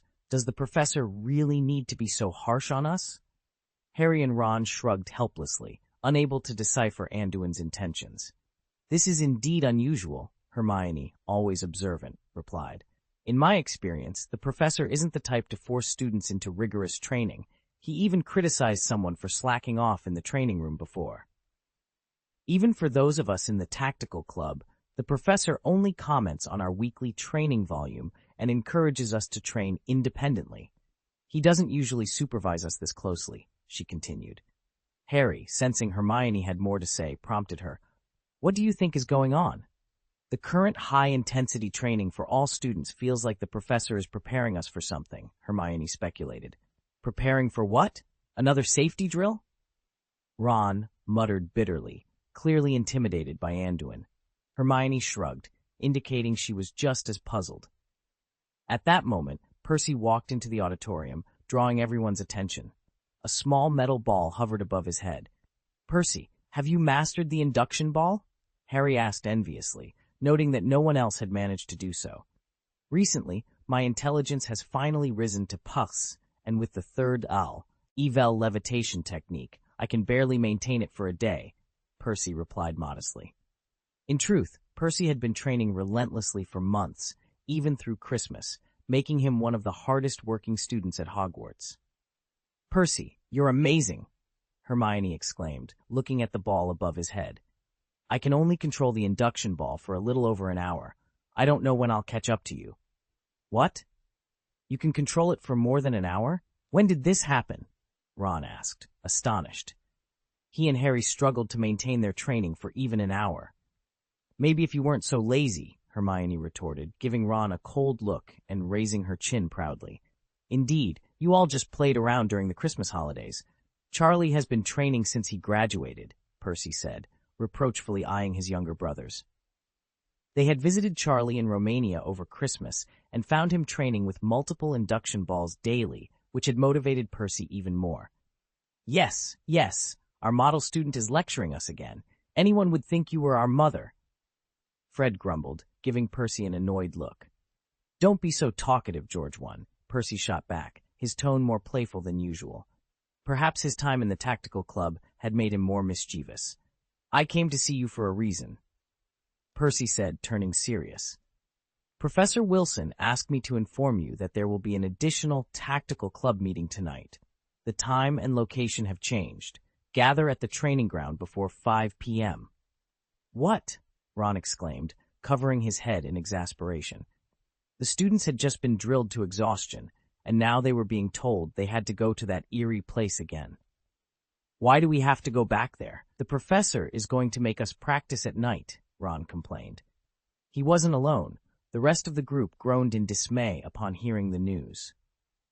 "I'm not sure about the specifics. Who knows what the professor is thinking?" "I'm just the messenger," Percy said with a helpless shrug before heading towards the long tables of the other houses to relay the message to the rest of the club members. That afternoon, a group of first-year wizards, having repacked their bags, arrived one by one at the large training ground outside the castle. However, none of them seemed particularly enthusiastic about the meeting. It was understandable. The first years had just endured a grueling training session, and the older students also had unpleasant memories of this venue. As everyone gathered, they noticed that Anduin was nowhere to be seen near the obstacle course. This was a small relief, as it likely meant they wouldn't be using the facilities for a while. Harry and his friends, who had just arrived, saw a group of students gathered, including Percy, who had delivered the message earlier. "Did the professor tell us where to find him? Or should we wait for Hog to show us the way?" Harry asked as they approached. "The professor told me that once everyone is here, I'll take you to Hall 4 to find him. So just wait here," Percy explained to the assembled club members. Hall 4? The mention of this unfamiliar location piqued everyone's curiosity. None of them had ever been to this so-called Hall 4. Could it be that the professor had something new to show them today? End of this chapter.